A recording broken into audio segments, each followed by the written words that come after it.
Testing 1, 2, 3, testing 1, 2, 3. ¿Me escuchas bien? ¿Ves la imagen?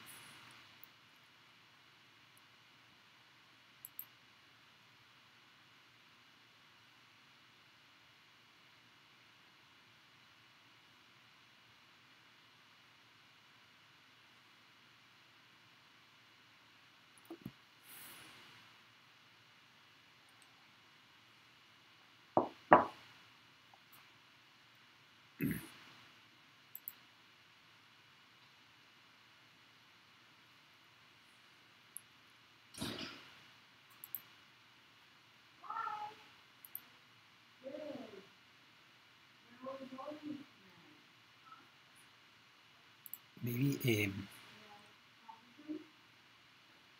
entres tu cuenta. Hello, John. Hi, how are you, Gina?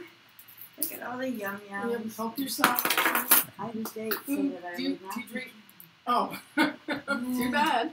Yeah. Oh, well, I went to Real Food Daily and treated myself. Oh, okay. Do you drink coffee? I do, but not this late. Oh my goodness. You'll be awake. Yeah. Yeah. This is actually our natural agriculture coffee, Oh. which we did. Well, Well, no not. caffeine, but it tastes like it does, and it gives you a boost, and sometimes sleep when you sleep. I know. But it's very, very pure, very natural. Who do I make this check out to? Here. Hey, Roy. Hi, how are Roy? you? This is like Okay, a banquet Roy. here. Oh my God. This encourages people to eat during the satsang. It's kind of scary. Juan. Juan. Yes. Now you're Juan. Instead of Gian, one. That's his real name, right? I think. Juan or Gian, whatever. Gian. Mm. I prefer The Gian. bank, because it's like the Gian. bank will understand both. They speak one. I just tell them that it is the same name in two different languages. Well, there you go. Well,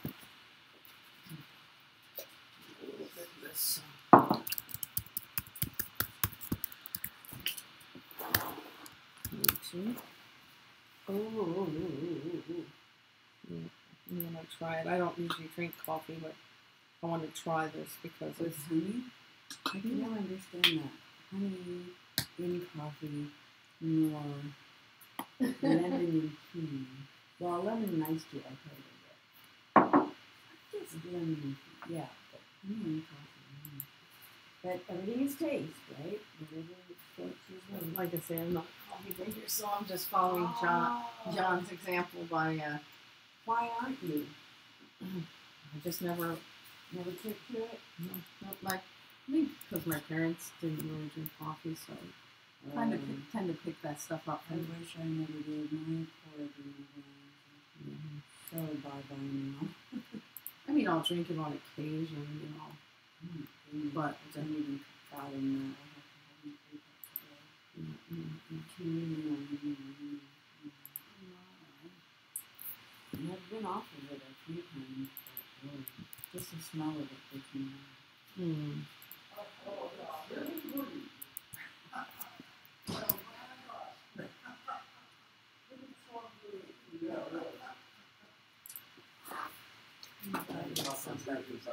Ryan's got family that's staying in our house right now. We're crowded out in the nice domestic place. Hi. Hey, Hey, such a long John. time. Hey. Nice to see Careful of you. all the Good to see cords you. and stuff. I'm cutting cords every day. I'm trying to find that coffee. Careful of cords. And here's a hole for the shells for the. And here's oranges. Now, what does one do with raw pasta? Oh, that belongs to. That's also a. In case you guys are interested, we have lots of natural agriculture products. If you're into eating healthy, we have rice. It's all grown. It's purer than organic. So let me know, and I will gladly sell you some. Yeah. Well, I'm not doing grains right now. Yeah. How about potatoes? No potatoes, no. We have grains. olive How oil. about quinoa? Yeah, not on my program right now. I am doing my nice no carbs. Just like So no carbs. Yeah. Except for acid. They're using Sorry. No worries. Okay. Does coffee make me a better person? I'm not sure. It may keep you awake. Yeah, I don't usually drink coffee. It makes me too jittery. But this is natural agriculture coffee, so I'm taking a risk. Okay, if you're up at 2 a.m. going da-da-da-da, then I'm doing that you'll during He's the up at satsang. 2 a.m. If anyhow. I talk more than so- Gian does, then Yeah. it's a sign that I've made the wrong decision. Yeah, the other night I had coffee. It's at 5 o'clock and I could not sleep. Do you want some more, Gian? Coffee? A friend of mine No, drinking thanks. coffee that she I said had. was so pure I had my that she could dosage drink already. it and didn't give her jitters. So I tried it and I was fine. I Yeah. forget what brand it was. It was from who knows where, organic Yeah. and I don't fair get the trade. jitters. I and- just can't sleep. No. I'm like wired. Well, but this one, and it wasn't acidic either. So I thought, Related I to haven't you? tried this before. yeah, sure. Could you guess it? You want Can't some? you tell by the accent? But you look very similar to me. Cinnamon, right? John and this fellow look similar. Well, we're both tall. Time to start doing a satsang. I wouldn't go so far as to say that. Did you want some coffee, Fritz? Did you say yes? No, I'm No I'm on the good. coffee. You were in India, were you? Did you guess Yeah. it? Mike? Yeah, it was. Oh, no, were you there? Okay. I was there in Yeah. February, Some for others. so it's been a little February, March. I was there for like 6 Is weeks. it a dark 6 roast or weeks? something? Yeah. Were you in No, it's a Rishikesh? medium. Yeah. You also told me it's a My medium favorite rare place in roast. India. Yep. It's like a dark Many roast. people. It says my favorite too if I were to go. A little Did you too make it much. really huh? strong? Yeah. Well, I was trying not to, but I I'm think not a it's really strong. coffee. I think it's really strong. I'm not a coffee Yeah, drinker maker. that's strong. I'm not drinking coffee since I retired. Since like You retired? as of January. So what do you do with all your time? That's what I'm trying to figure out. That's one of the reasons I'm here. Oh, You should hook up with my Hello? friend, my Can you hear me? roommate. He doesn't know what to do with himself, and he just watches sports all day. So I would like to get some feedback through the chat room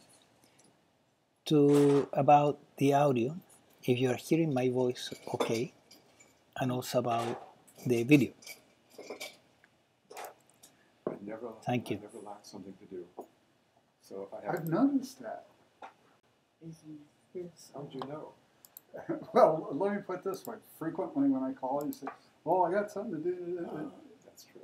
That's what I'm saying. I mean, but even if I was retired, I would have. There would just be more time to fill up with things. People Hi. go, boy, he's retired, we can get him to do it.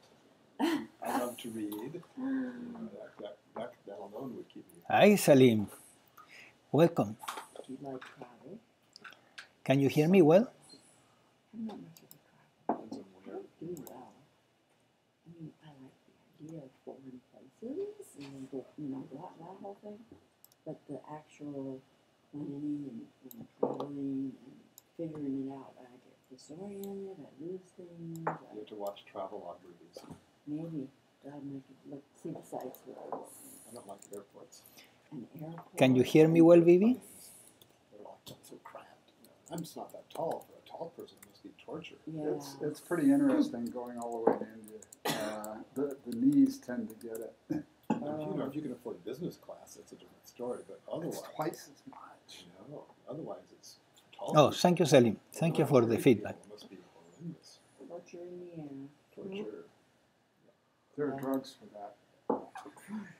It's true. Just take it, knock yourself out for the 8-hour trip, and you don't know what happened. When A you lot of leave people do that. 30 hours to get to India, But all if you in have the to go to air. the bathroom when you're knocked out, that could be messy. I wonder how they manage that.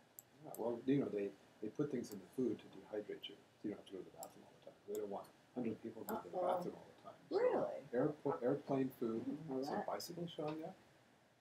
He's just riding right through. Yeah, Where does he think he's going? I think he was fiddling with the water out front. That's the ultimate confabulation theory, Roy. Probably, If it's the same What are you guy I talking saw about? we with the- frequently They have put- problems with the homeless. They Yeah, put right food out there. by the entrance there. Usually homeless people don't have 10 speeds. Huh? A lot of people use the water there. We even saw a homeless person Oh. plugging in his cell phone charger in our outlet there.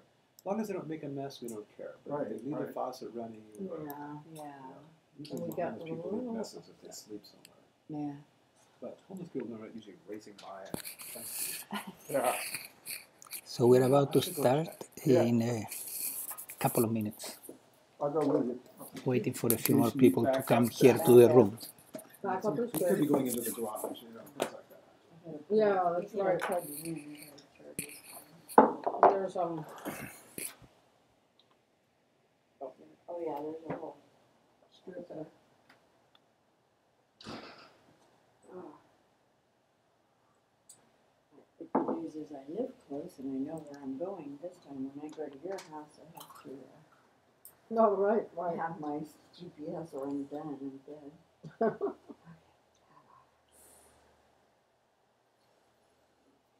So, I've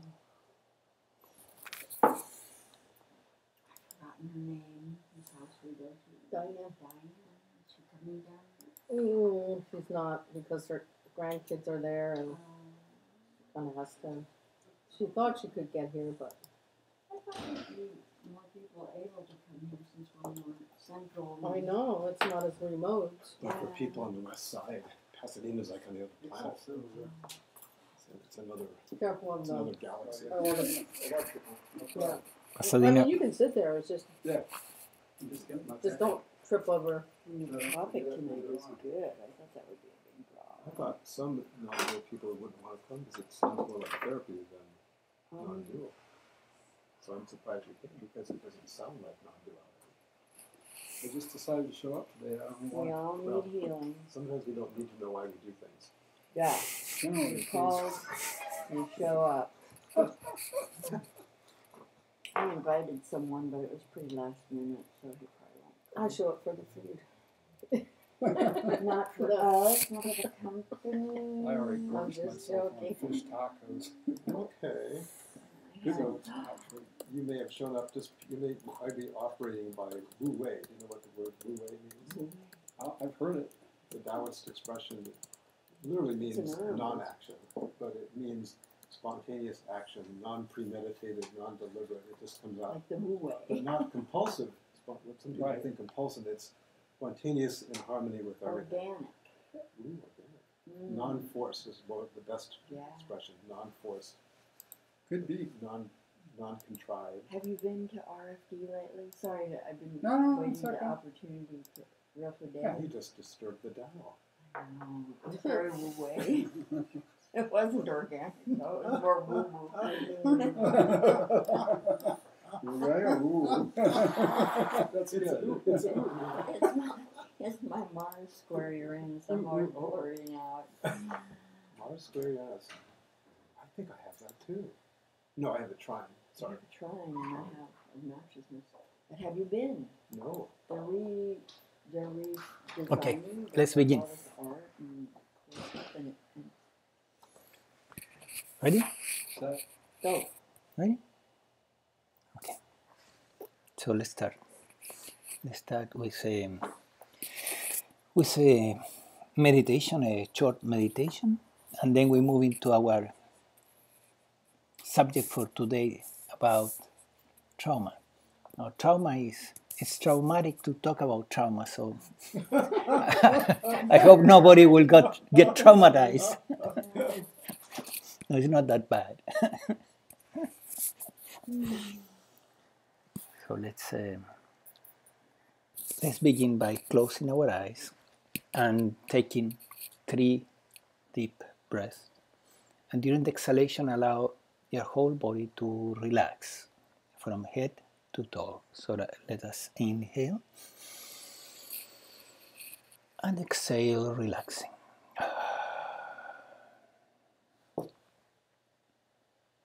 Inhale again and exhale, relaxing.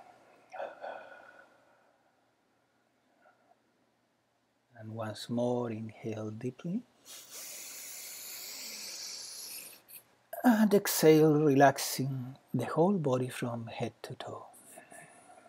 Allow your whole body to relax.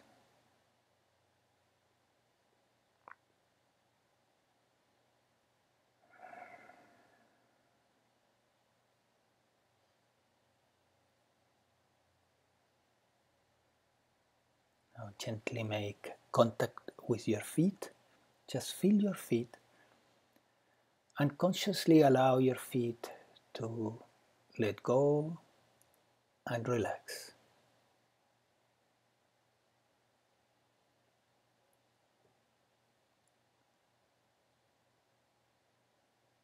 Feel now your calves, and same thing, allow your calves to relax.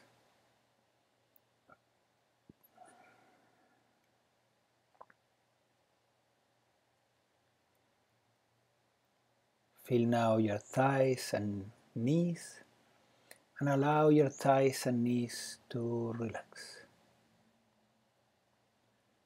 So that now your whole legs are completely and deeply relaxed.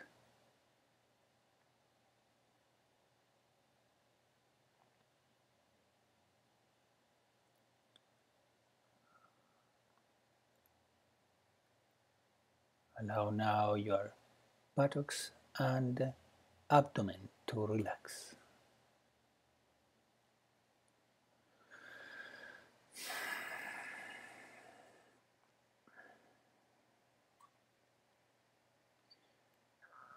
And relax also your stomach and lower back.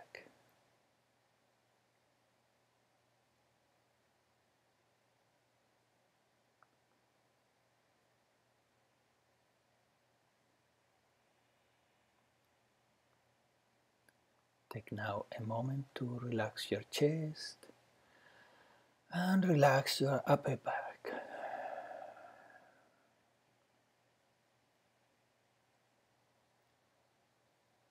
And relax also your shoulders and arms and hands, so that now your body is relaxed from the neck down.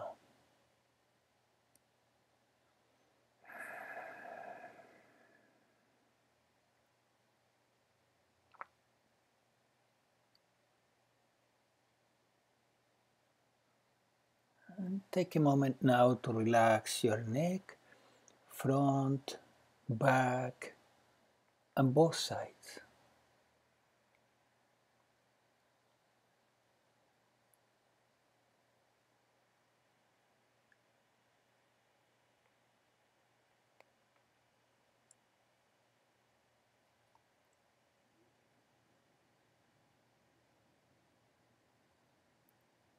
And make a special emphasis in your neck. Make sure it's deeply relaxed, except for the minimum tension to keep your head in place.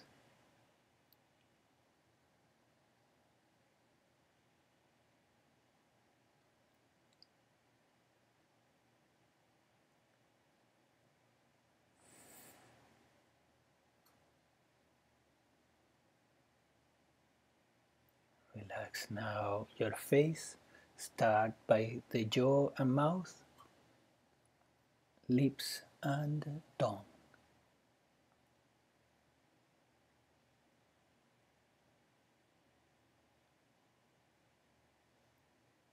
Allow now your nose and cheeks to relax.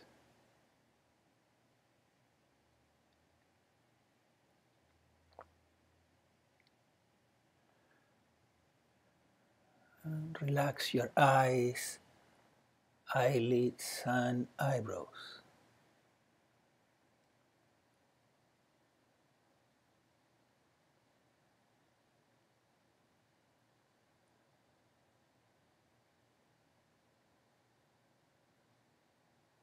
Relax now your forehead, so that now your whole face is deeply relaxed.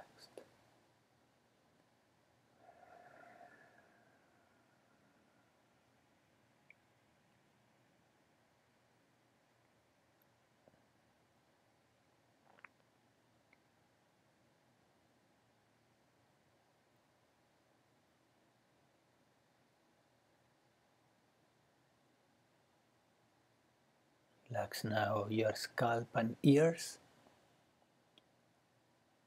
so that your whole head is completely relaxed.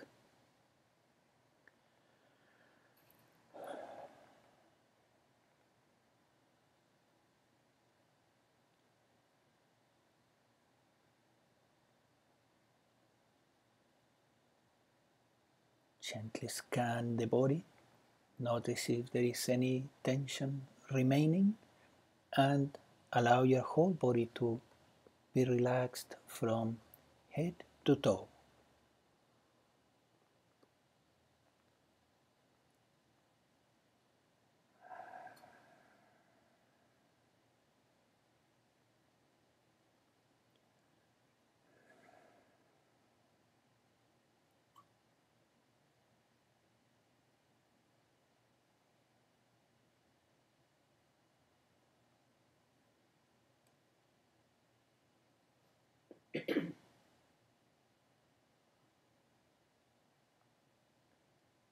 Gently now notice the breath. Notice how the air comes in and out all by itself. No effort or will is necessary on your part. The breath comes and goes all by itself. Nobody's breathing. It's just happening.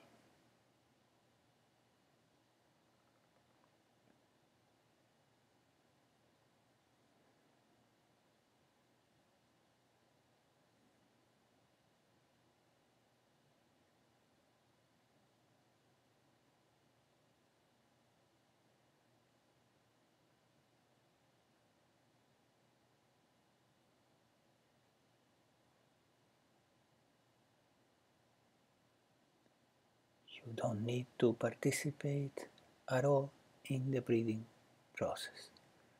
Just be aware of it.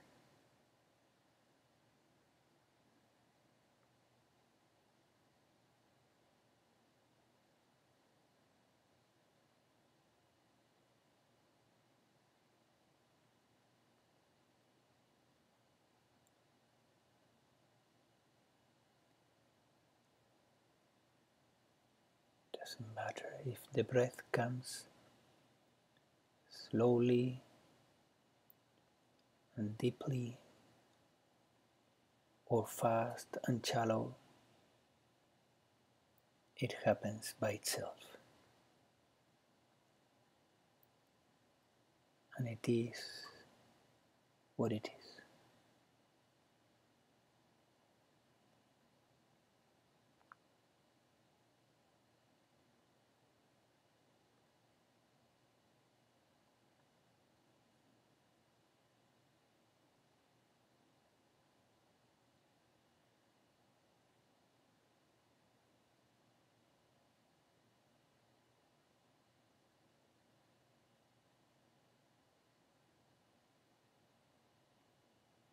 Just realize that the breathing is happening and it has nothing to do with you. It just happens.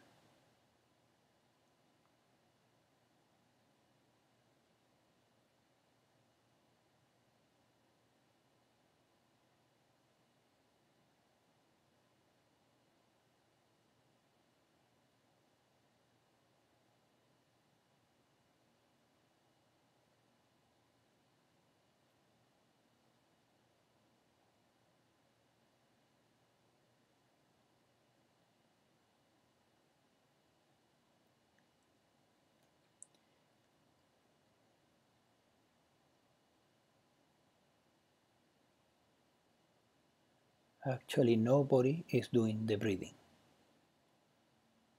Nobody is breathing. The breathing is simply happening.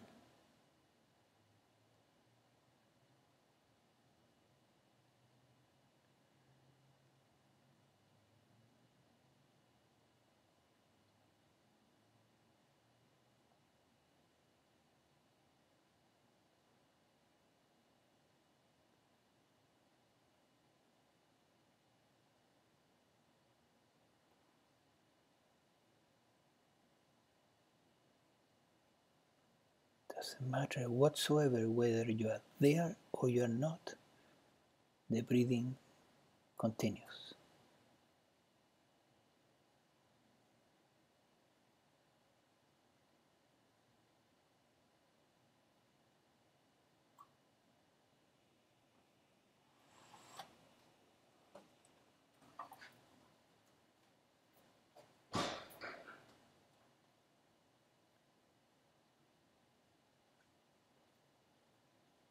Because of this, simply affirm or use the pointer for a moment. There is no one here. Follow the pointer towards the truth that actually the I is a fiction. There is no one inside except awareness, or we could say divine consciousness.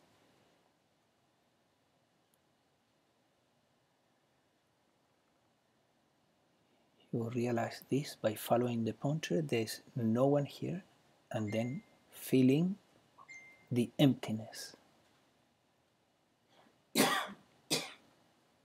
which is alive, is an alive emptiness.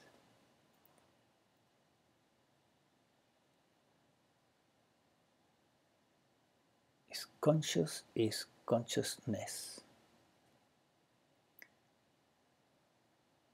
or better, consciousnessing.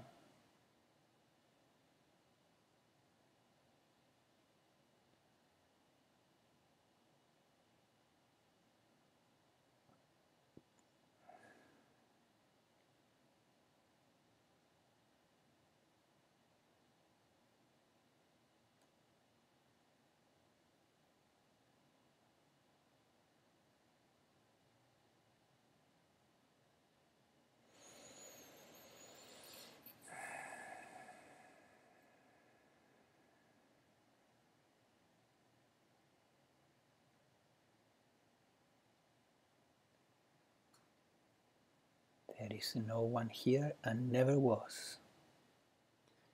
Never was anyone.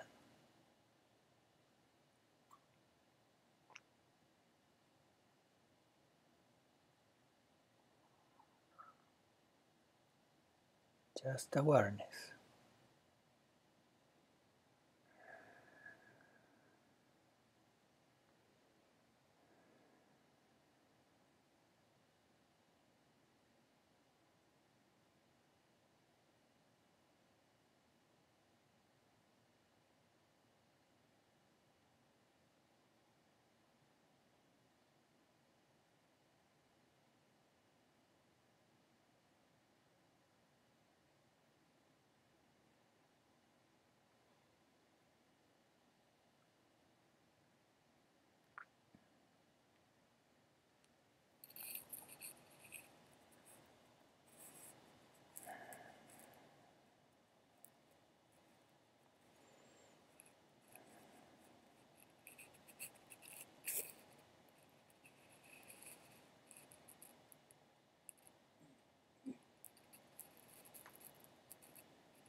Time to time you say to yourself, there is no one here and never was, and follow that pointer towards the emptiness, the alive emptiness that is your true nature.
today. We will talk about healing and trauma.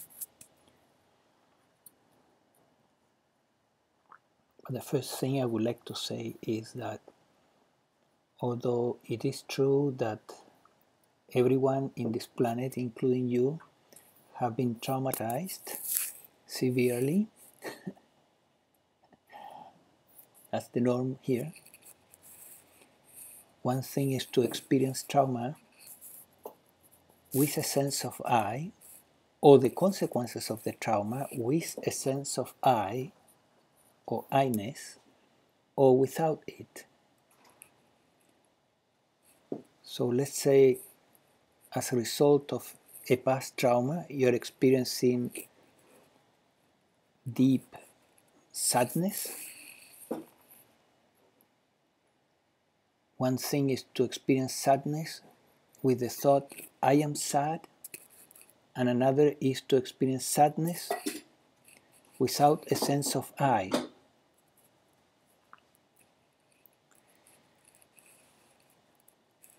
So there are two things that run parallel here, and one is that as a result of trauma, we can experience a negative emotion.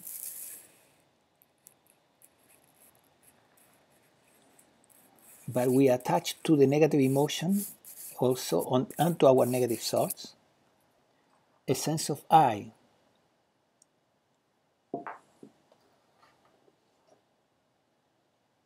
And that sense of I complicates everything.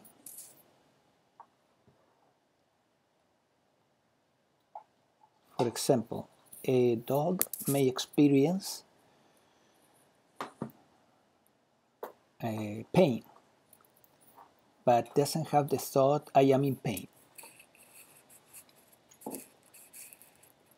So there's a big difference with human beings because we have the thought, I am in pain. So that sense of I that accompanies the pain is really problematic. And it's more problematic, in fact, than the pain itself. Because it is accompanying every negative emotion you have, every pain you have, every negative thought you have, is accompanied by this conscious or subconscious idea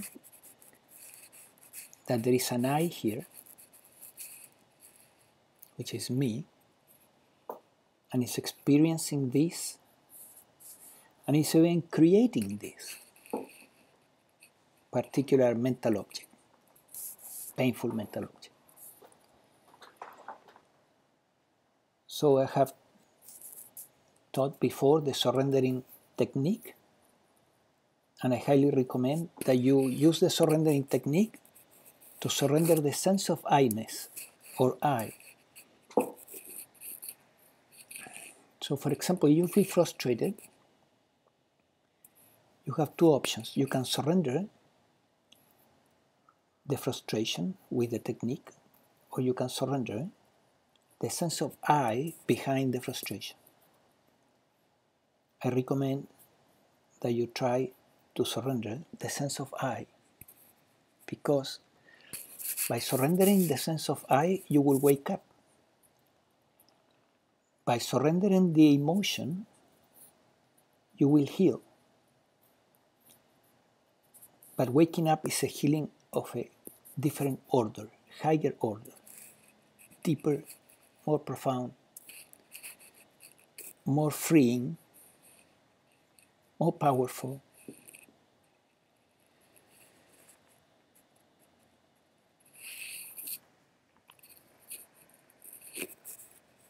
So when you experience a negative emotions, let's say something very simple like frustration, right? You're experiencing frustration. Or it can be any emotion, sadness, guilt, whatever. And you can immediately suspect that behind that reaction of your mind, body, organism, there could be, not always, but often is the case, some childhood trauma or teen-age trauma or young adult trauma or adult trauma. Doesn't matter. Trauma can happen at any age. Now people are getting very traumatized by just watching the news. And it's so true that now there is research proving the point that if you watch the news, you will likely get traumatized. So trauma is happening still now in this nice planet. It's very nice, but we don't treat each other nicely.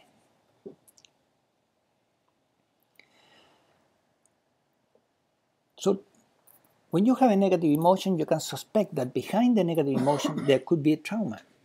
So how can you uncover the trauma, right? Because without awareness of what is there, you can't really do anything about it. But with awareness, you can. And if you have been learning the surrendering technique in these satsangs or in my classes, you know what to do. Or you may know other techniques, right? Other releasing techniques. So that without knowing what's behind the negative emotion, what's the traumatic experience behind, and what happened during that traumatic experience, what type of emotions arose, what type of beliefs and childhood rules happened or you created in your head. Without having that information, you cannot do anything. Right? You cannot let go of all that material. Right? Hello?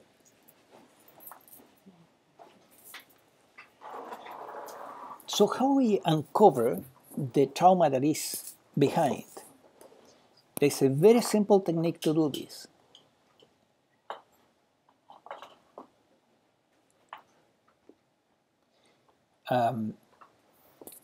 You experience a negative emotion, you realize that you are under the spell of a negative emotion, and then you ask the question to consciousness or to the divine or to the one or to the nothingness, it doesn't matter, to the divine.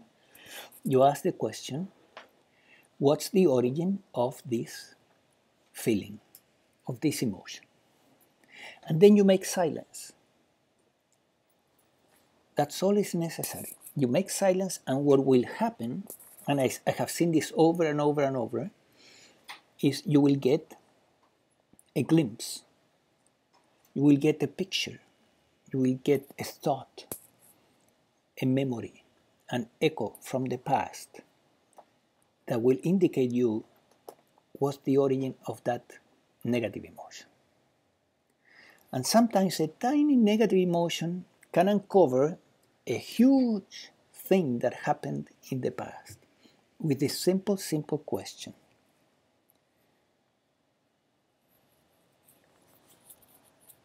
So let's say you're feeling anxious, right? You're doing a particular job in the computer and you begin to feel anxious and you don't know why you're feeling anxious. Perhaps you have felt the same way many times. And then at that moment, you have the inspiration to ask, what's the origin of this feeling? So you ask, what's the origin of this anxiety, right? Every time I work in the computer.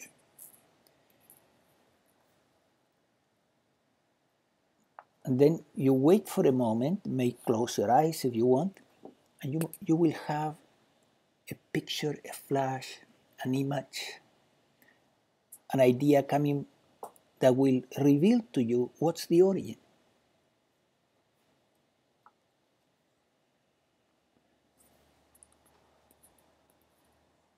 Anyone here has done this?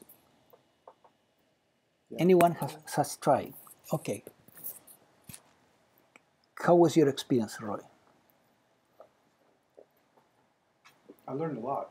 You learned a lot by doing this. Yeah, I was actually going through a structured therapeutic program years ago where we Mhm. went into our emotions, went into our memories, and tried to uncover stuff. To uncover stuff. And So it took me was back to childhood. it was from the negative emotion back to a memory, right? And the memory gives you the key. That was part of it. Correct. There's a lot more to it, but that was part of it. Yes. What if you're dealing with something currently that it's very clear that what's happening is annoying the hell out of you, Yes. but it's the thing that you're dealing with, it's not, you know, and then, of course there probably is a trauma and original trauma Right. associated with it, but somebody's being a certain way that, you know, okay, That's touching your buttons. well, yeah, my Right. friend, So Gina is asking, what if, somebody says something that touches her buttons and she reacts? And this has happened many, many, many times, right? And then what happens in that situation? Well, if you ask this question, this simple question, what's the origin of this? It will lead you to something. You make silence and you will get an image, a memory that will be very revealing. The problem is, the technique works, it's very, very simple. Mm-hmm. The problem is to remember, yeah, to remember to do this. So it looks very simple, and in fact it is. It is extremely simple. There's nothing complicated about it. The problem is to remember.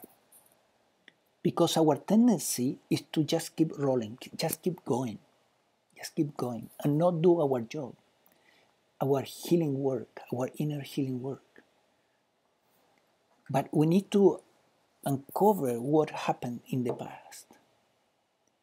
In that way, we have a chance to heal the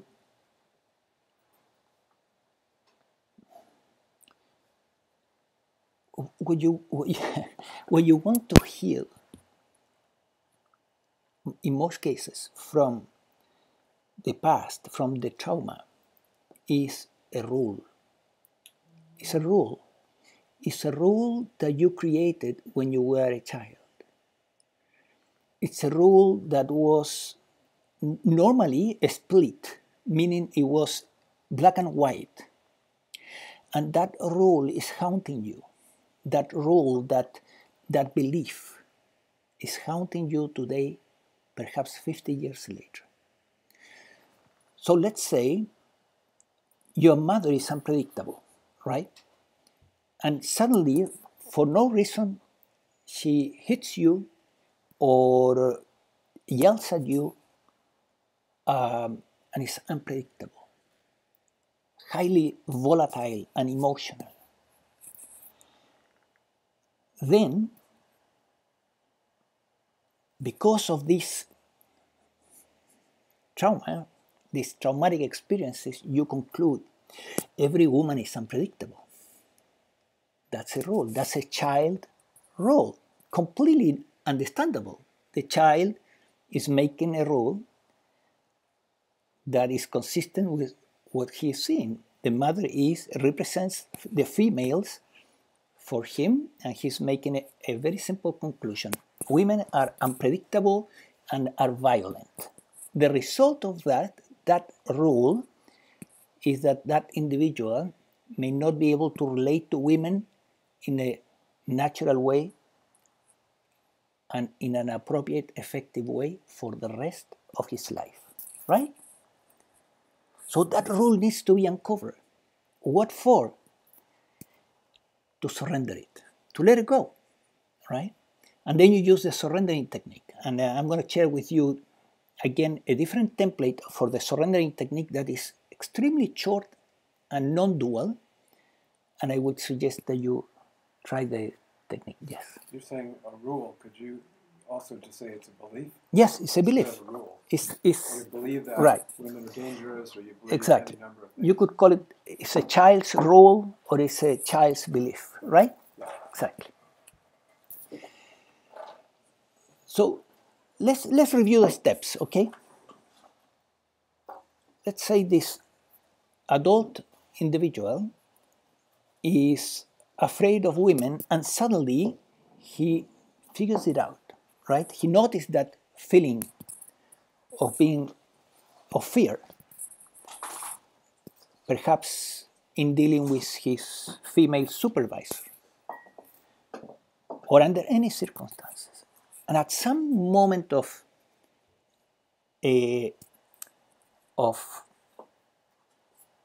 inspiration, decides to ask, finally, after countless times being hit by this fear and this feeling, he decides to ask, what's the origin of this, right? Of this feeling of fear.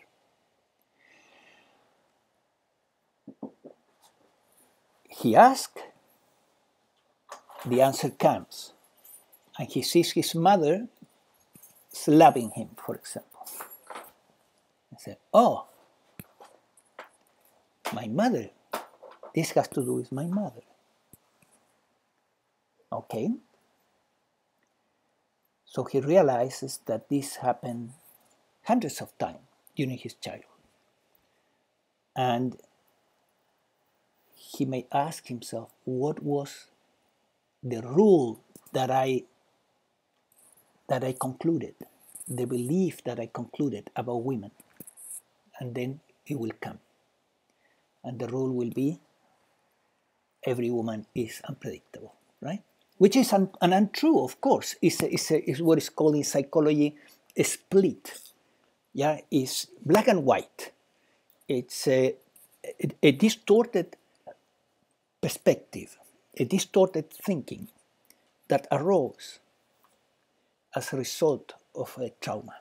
And the same scenario could occur to a different person, and they may reach a different conclusion. Yes. Like about themselves, for instance. If I Yes. speak up, I get Right. hit. There it Or is. something like Right. that. That's a different conclusion, right? Right. If I speak up, if I say something in front of a woman, I will get hit, so I better be invisible, right? So they may create a rule like, I better be invisible so that nobody sees me, right? And I stay out of troubles. Very common. So these rules that we created during our childhood, these distorted beliefs, need to be uncovered. Once you know them, once you see them, then you can do something about them. And then it comes handy the releasing techniques that we have discussed before. There are many releasing techniques. So this is the surrendering technique that I'm going to share with you in a template that is non-dual. What do you mean when you say non-dual? The question is, what do I mean when I say it is non-dual? So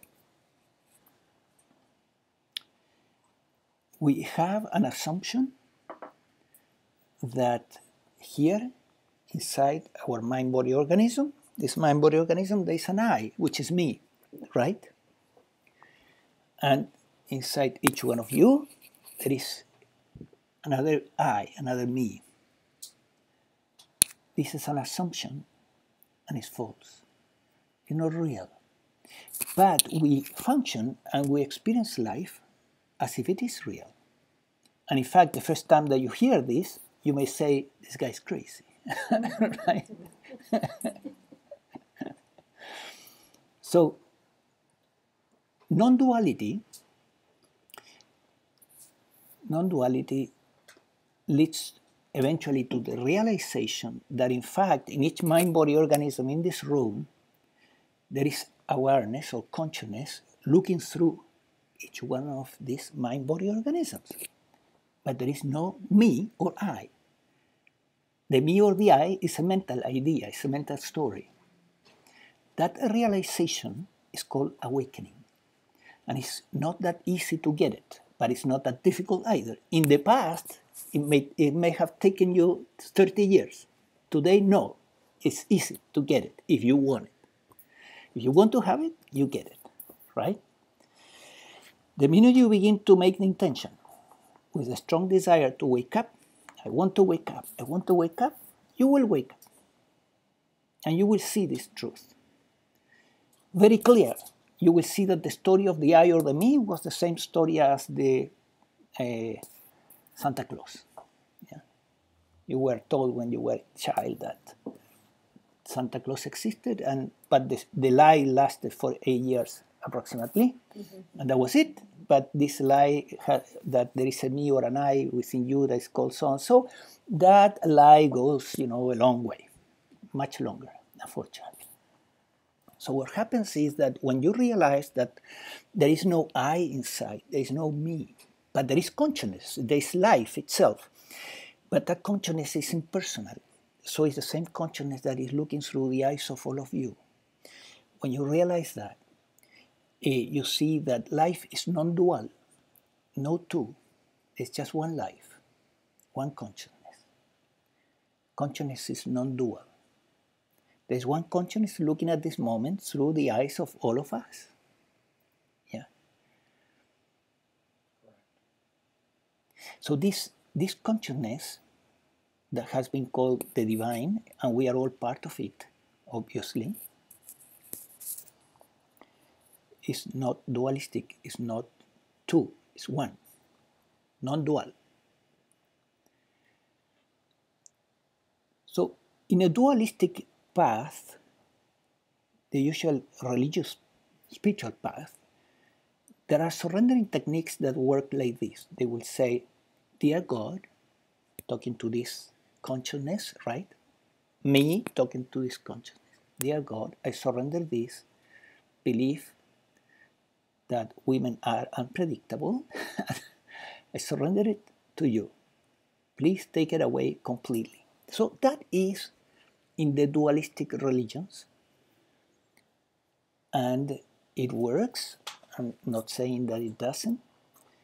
But there's a higher truth. And the truth is that we are all one consciousness.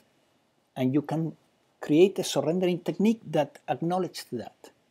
So the template for the surrendering technique in the non-dual form is the following. There are different ones, but I'm going to share with you the last one. And this is beautiful. Yeah, it's very powerful, okay?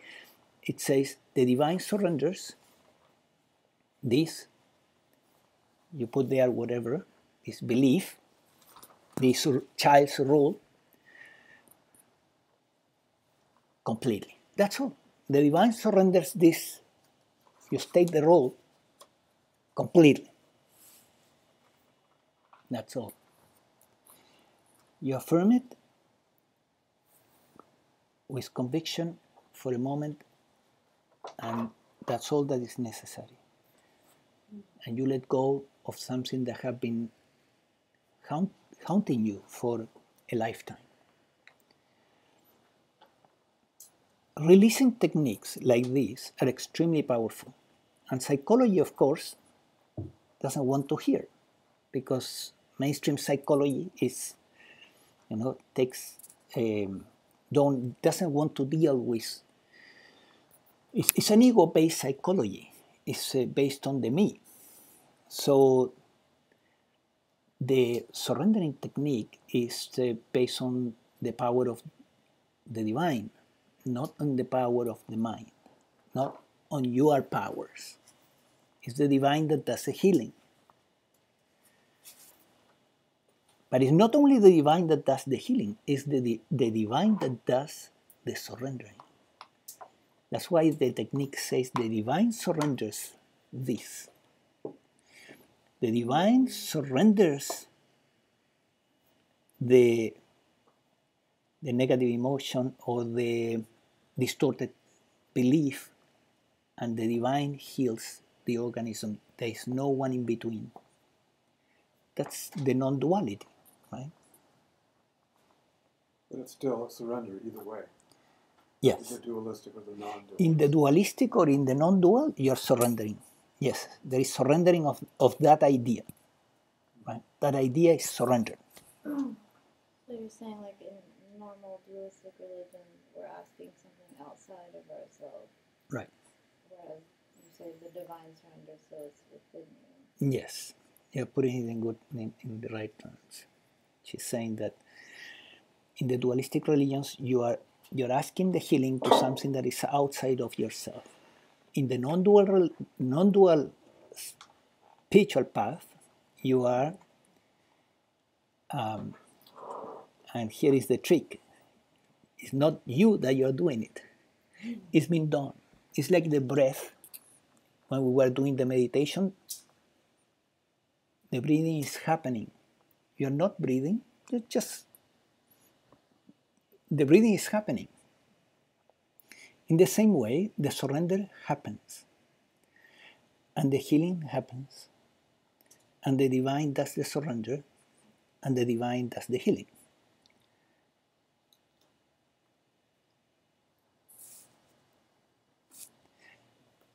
So,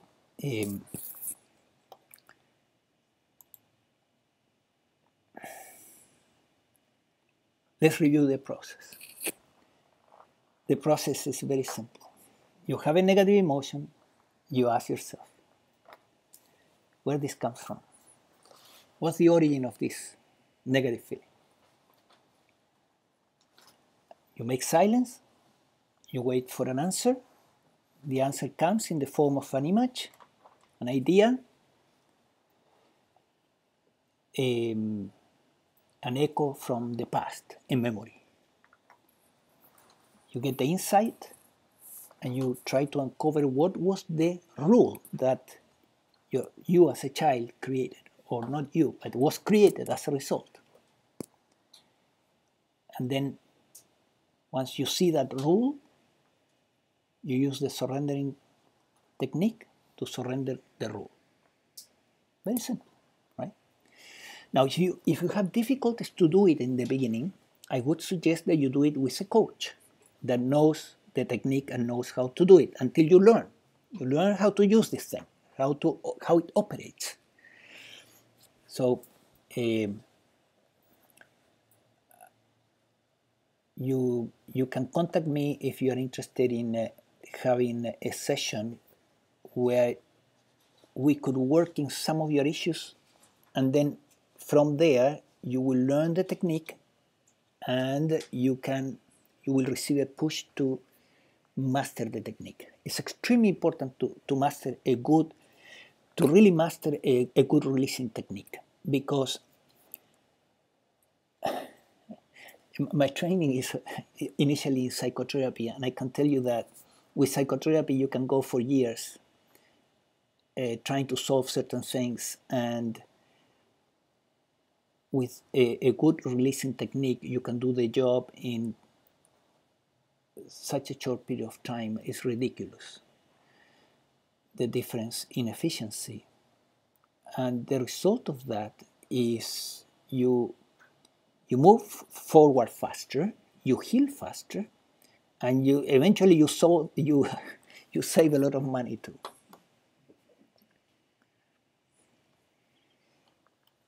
Now, how much trauma we have? We have so much trauma accumulated during our childhood that actually the distorted thinking and beliefs and emotions and attachments and aversions that have resulted from all this material can be counted in the thousands. If it were not the case, we would be free very fast, and it doesn't happen, right? How many of you have tried to free yourself from all suffering, and it hasn't happened, right? You have made progress, perhaps, yes. If you have been constant for 30 years, you probably made a lot of progress. But we need to understand that the amount of damage that results from trauma is in the order of thousands of issues, what we call issues. With the surrendering technique, we can go fast. We can go very fast.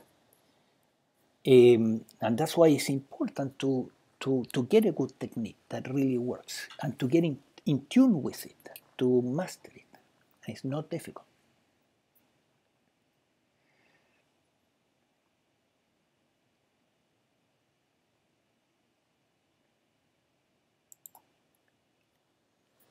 So what leads us into healing? Because think of it, you go for 20 years as a child and a teenager, young adult, and you accumulate a lot of traumatic experiences, and distorted beliefs, issues of all kind. You are pretty much a mess, but you think you're normal, right? And but eventually you begin to suspect that something is wrong, right? So what makes you suspect that something is wrong? Suffering, right? At some point the suffering is so bad, you develop an anxiety disorder of immense proportions or a depression or something, and bang, you start doing some serious work. Before that, you're living in as if nothing has happened. Yeah. Oh, how was your childhood? Oh, it was very good. We lived in a very nice house in a farm. Right.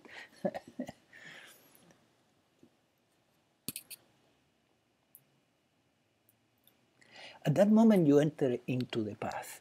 Whether it is because you go to visit a psychotherapist, or you go into a mainstream religion, or you begin to read a book, but you enter the path of healing, right? And many times we lead into serious spiritual work. You will want to do the work with techniques that are beyond the simple rational approach of psychotherapy, which is good and it has value, but is not as effective. So you could argue that trauma was good because it put you in the path, right? But I would say that this is a fallacy. It's a mistake to see it in these terms. Yes, the trauma puts you in the path, but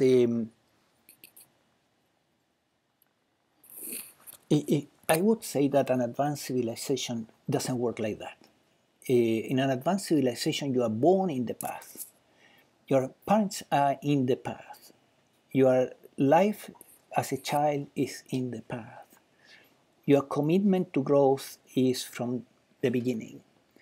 And you don't need to be traumatized to death to go into the path, right? The contrary is the love and harmony in your family what leads you into continue in the path, and you are always in the path. You are born in the path. This is a civilization that is a trauma-based civilization, but it cannot be in this way in every planet in the universe. This is completely abnormal. Yeah.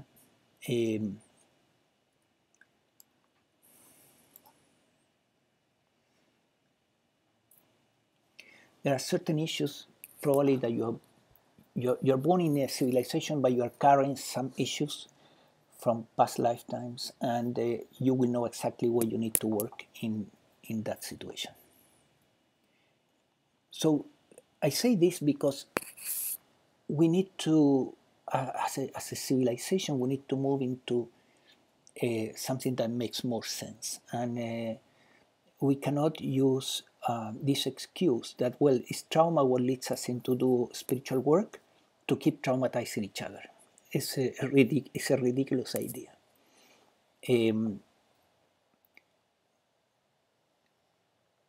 Today, to open to do mechanic in your car, you need a license, but to raise a child, you don't, right? You don't need to go to one class. It's ridiculous. We need to. The government at some point will require to do parenting classes before you have a child, so that you will know what you are doing. And if you if you're going to have a child, consider getting into parenting classes for quite a while, because otherwise you will do exactly what your parents did. And even if you have great intentions, you will see that eventually you will do what your parents did, because you don't know better than that. You don't have the tools. So I taught parenting classes for a long time, and I can tell you how important they are, so that we stop traumatizing our children, right? And one day there were 12 psychotherapists around the table. We were having lunch, and somebody asked the question, what would be the most efficient way to create a society that is happy, instead of having this society with so much suffering? And there was, all of us agreed that parenting classes. It was not psychotherapy, it was not spirituality, no, parenting classes. Yeah, we would stop traumatizing our children, right? Or at least decrease that.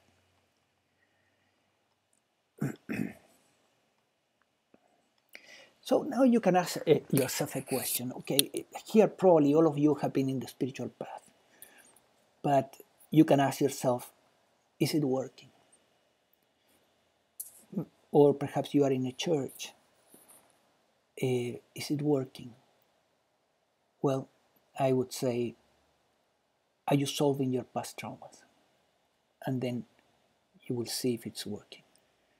If you are solving your past traumas and you are happier, then it's working. If you're not solving your traumas through whatever path you're following, I would suggest that you investigate a little bit about trauma and find a releasing technique to supplement whatever you're doing. You can continue doing whatever you want, but you may need to supplement it with a good releasing technique and understanding of trauma.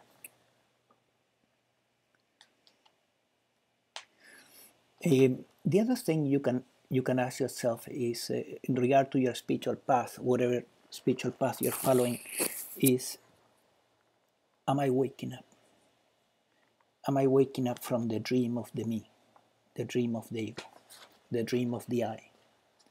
Am I more free from the sense of I-ness, the thinking about me and my problems and my life and my survival and my money and my family and my me?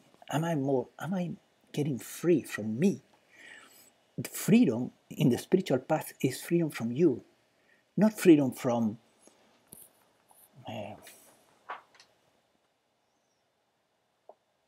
external circumstances. Not freedom from external circumstances. It's fundamentally freedom from you, from the thought of you. Let me give you an example. And this is so obvious, right? In many spiritual paths, they recommend that you do service. Why do they recommend that you do service? That you serve others, right? You go to a poor neighborhood and you give service. Or to offer your work as a service. Why? Because you stop thinking about you, and then you become happy. So you say, well, okay, this is theoretical, right? Maybe it doesn't work, but I tell you it works. I remember being very neurotic and in a lot of unhappiness in my 30s, and then I started studying psychology to get my license as a psychotherapist. And then one day I was at school, and a teacher asked, anyone wants to do a training in a clinic? And they wanted somebody that spoke Spanish. And because I spoke Spanish, I said, and I was in a position that I could do it because they were not going to pay me that much money. Then I said, yes, I would like to do this.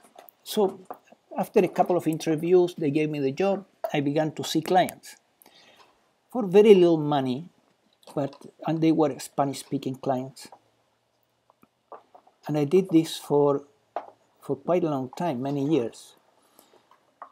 But I remember the extraordinary effect that had in my own system to work with clients and to defocus from, remove my attention from me and my problems and put the attention in others and what was going on with them, and become interested in making others happy instead of being interested in being myself happy. It was such an incredible healing, I couldn't believe it, right? And I was in a path that was exactly the opposite. It was all about yoga and meditation in the morning and meditation at night and doing this exercise and that exercise and so on, but it was all about me. So this is the great paradox of many spiritual paths, that you go into all these technologies and methods and so on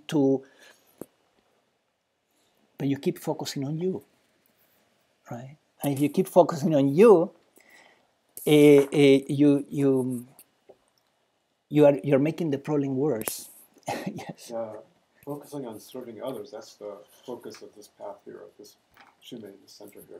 The shume, right. Serving others. Yes. At this moment, we're in a place that is a church. It's called Shume, America, right? Center called It's a spiritual center, right.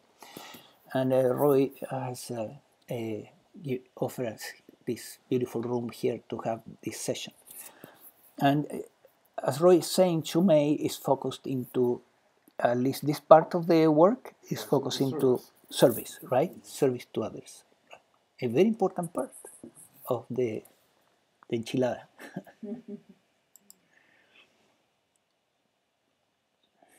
So we want to focus into our issues and give them the due importance and do the healing work and so on, but not to the degree of getting obsessed with ourselves, right? So spirituality is about expanding, getting out of ourselves, getting free from the obsession of me and myself, and that's awakening. The more you are free from this me and my mind, and the freer you are. Okay, so let's go into questions. Wouldn't that also be one of the reasons why people meditate, is because when your mind is quiet, you're not thinking about me? Right. Yeah. Right. So Roy is saying, okay, the purpose of meditation is you go into a mind that is completely quiet and then you're not thinking about you. Yes, exactly. That's the purpose of meditation. So if you have a mind that is very restless and keeps thinking, it's very likely that most of your thoughts will be self-centered, will be about me and I, right? So if you're not succeeding in meditation, then in fact you may sit down and have more thoughts about you than when you are doing something, right? You will go into more thinking about you and you will feel more neurotic, right? So it's a great paradox, but it happens to a lot of people that they cannot stop the mind and then or quiet the mind. Let's not talk about stopping the mind. That's for but just quieting the mind and calming the mind. So meditation, yes, meditation, the idea, that's the idea. You think very little, so you have very little thoughts about you. But what I would recommend, that is the most effective way to get rid of the thoughts about you and really take a quantum leap towards releasing this obsession about me and my and mine, is awakening. And it's much easier than meditation. You wake up. What it means to wake up? You realize through some technologies that actually the me or the I does not exist. So when you realize that, you don't want to think anymore about this thing because it's worthless. It's a waste of time. Yeah, it's a waste of time thinking about you because it doesn't exist. So awakening leads very fast into a much calmer mind, and also it frees you from this obsession of the me and the I. And if you're interested in awakening, I would suggest that you go to our website thebrainoptimization.com and look for the tab that reads there, Awakening. Click there, and it will lead you to the Awakening Protocol, which is a system designed to trigger the awakening. So you had a question, right? Yeah, so my question regarding, you were saying I, like the me is an issue. When you refer to me or myself, you, whatever, how do you define that? Because isn't the portal to the divine through the deeper part of, or our true essence before the conditioning of our minds to other these beliefs and rules, like our, and to get to that place of ourselves is Yes. where we would have access to the non-dualistic form and the sense of unity with the Divine. source, with the divine. So your question is whether this me or this I is like the window that leads there, right? Into that there's that. How is it that you're defining I, yes. so that I could understand? Because I, from what I understand, is that there's a part of myself, my essence, that is connected to the divine. Ah, okay, right. Okay, what's her name? Amna. Yes. Amna. Okay, Amna is saying that in her understanding, there is a part of her essence that is connected to the divine. So I'm going to try to explain that from what happens with the awakening in regard to this particular thought or this particular idea, because we all, at some point, we all believed in this idea, right? Spirituality leads into this idea. See, this philosopher, French philosopher, Teilhard de Chardin, he said, we're not human beings trying to have a spiritual experience. He said, we're spiritual beings having a human experience, right? So with these words, he defined exactly what you're saying, that there is a spiritual being here, a spiritual essence that is having a human experience, and that spiritual essence would be capable of connecting with the divine, right? So that is the premise of spirituality. So it's perfectly reasonable, your question, because we all have gone through that path. Well, if you compare with the original idea is I am a human being, right? I am this body and this mind, and I'm trying to have a spiritual experience that is even much worse. So there's a big step forward. There's a big step forward when we believe in this divine essence in us, in ourselves. We begin to believe that we have a divine essence, and that we are not the mind or the body, that we have a divine essence inside of us. So spirituality or the spiritual path really help us to move forward, but it's not the end. There's one more step that we need to take. The step is to release that idea also. We release that idea by we can have access. Right, exactly. You need to release that idea in order to really have access to the divine, because the divine is impersonal.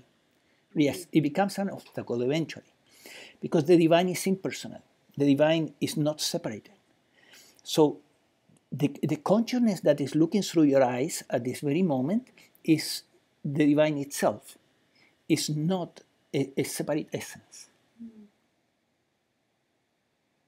So the idea of spirituality is the idea of reuniting, right? The idea of non-duality is saying you don't need to reunite anything, because you have always been the divine. You see, removing more. Right? You need to remove the lie. You need to release the lie. You are the divine already. You have always been the divine, and you were hypnotized by the mind-body organism, imagining that you are so and so. So non-duality is telling you, no matter how neurotic you think you were, or in how much pain, you are always the divine. Yeah, you're always that divine consciousness. So it does. It removes finally this idea that there is a divine essence here that needs to be reunited. No, there is a divine essence that is the essence in all of us. The same essence. Sorry? Could I say something? Yes, please. It's kind of like this. Waking up is like, oh, of course. It's realizing what was always there. Right.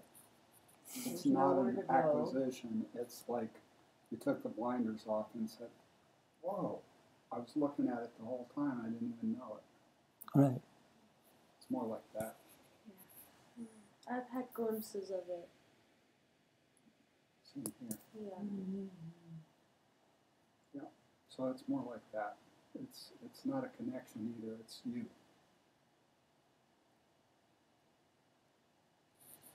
Right. Let me check if there is any question in the. Okay. Hi, Monica.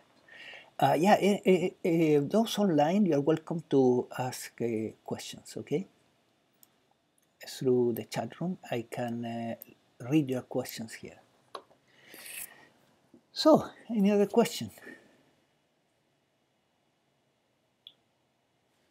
Are you familiar with Sedona method? A little bit, yes. I did it. Yes. So that's a releasing method? Yes, it's a releasing technique, yes. Okay. So she's asking for the Sedona method, and yes, the Sedona method is a releasing technique. There are many releasing techniques. So the one that I mentioned here, the non-dual surrendering technique, is one of them. And there are many releasing techniques that you can use. I personally think that the surrendering technique is extremely effective and easy to use also. But there are others, yes. And many people will say that the technique that they are using is the best. And that's of course. Is the first part to releasing, allowing yourself to feel, because I have a tendency to be up here but not like feel what's going on over here. Mm-hmm. Even though it's me, like not me, but me, you know, that's, so is that the first step? Is the first step for releasing to feel what you're feeling? To feel what you're feeling, yes. Okay, her question is that if the first step is to feel, I would say to become aware, right? To become aware of the feeling that you're having. Yes, because see, the process moves through negative emotions, right? Negative emotion is the spiritual accelerator or the evolutionary force. So you have a negative emotion, and the first thing is to become aware that you're having it and not go into denial. Oh, I'm not feeling angry. No, not feeling angry. I'm very. See, we need to acknowledge our emotions, all right, and be aware of them. So, if we have become too disconnected from our feelings due to trauma, again, right, then it may take some time to bring awareness into how we are really feeling.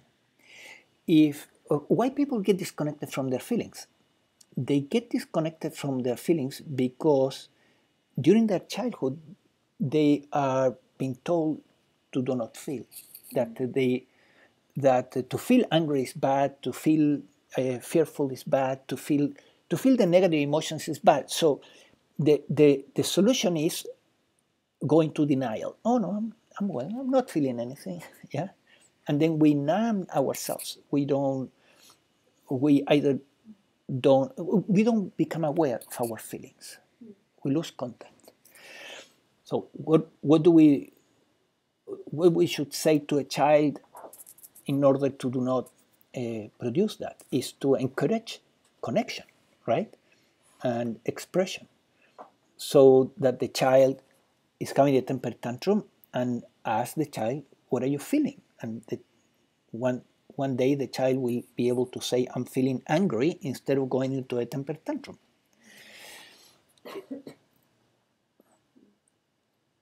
It's even harder still with emotions like shame or worthlessness.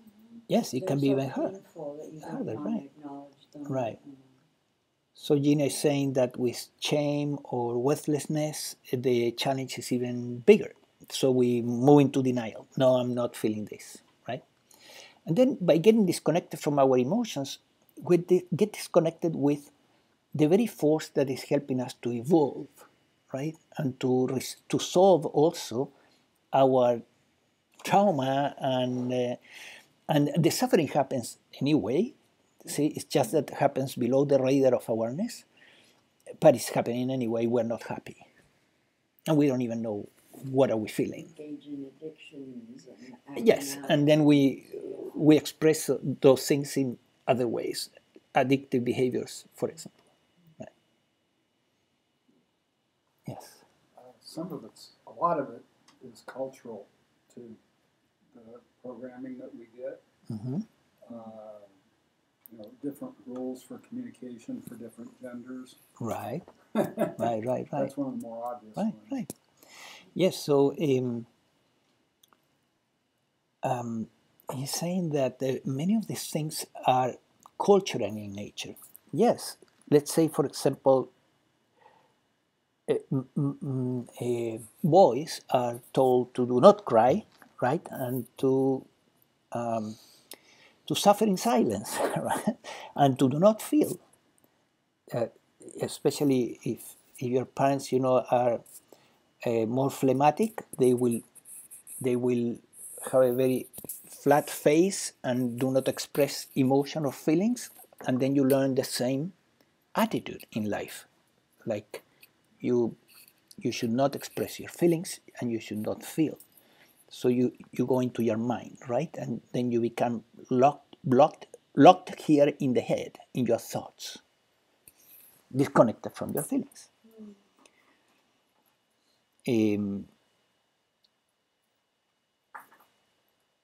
Yeah, so the cultural rules, are another problem, and these cultural rules can be released, as we can release a child role or belief. We can also release a cultural rule, right? So let's say in Latin countries, in some areas, not everywhere, but in some areas, women are not supposed to express much knowledge or to talk about anything that is more mental. If you're a woman, you stay quiet in the kitchen. Out in the bedroom. Right, in the bedroom. So there is a rule there. There's a belief. Yeah. Women don't think. Men think, women feel. So split. And men don't feel. Men just think. So these cultural rules, affect both genders. Machismo, for example, in our countries, in Latin America, machismo is just a bunch of rules. They may not even be spoken, but they're there. Yes, they may not be spoken, but the child learns them at home, right? And many times, the way they are indoctrinated, the boy is indoctrinated by the mother into machismo. And that's quite something to see it. Huh? We call it machismo in English. Machismo in English? Yeah. Machismo. So the child gets indoctrinated, the boy gets indoctrinated by the mother. And then he will play all these abusive rules on women later. The child will, for example, the child will not clean the dishes, will not do anything at home. That will be done by his sisters, right? And but that is a rule that will be implemented by not only by the father but also by the mother. The mother will spoil the child, the boy. So then later in life, of course, the wife will have to do everything for him.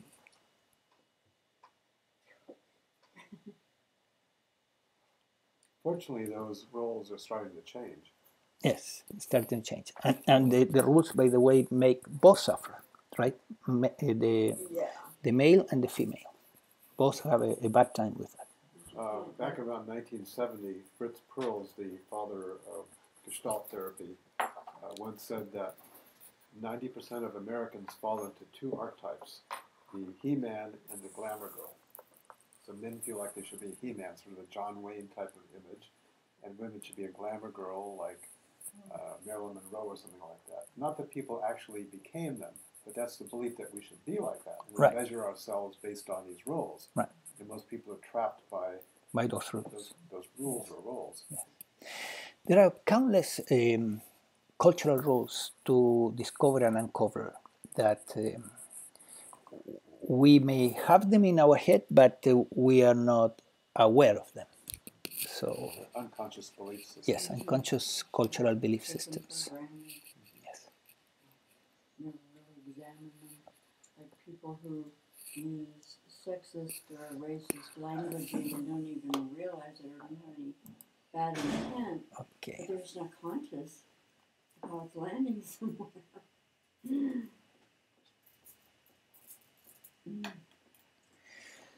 So here there are quite a few questions and comments. Elizabeth says, I just thought of a good analogy for what you said, an eye for an eye makes the whole world blind. Yeah, well, this is, pointing to a level that we have not discussed in a way, but is even deeper, which is forgiveness, right? Because if you start with a negative emotion, then you move into what was the trauma that happened, right? You ask for the origin and you get a glimpse, a picture, something that tells you what was the trauma. For example, your father was beating you, and then you release the rules around this, the false beliefs that were created, but then you need to release also both yourself and your father, and that means forgiveness. That's a deeper level, right? Forgiving. So I didn't want to go there today because it's enough. But if you work with a coach that uses the surrendering technique, will lead you eventually into that level where you will be asked to, if you want to forgive the you and the other person or persons that participated during the trauma and that created all this mess. And that is difficult, but at the same time, the reason for this is that actually the perpetrator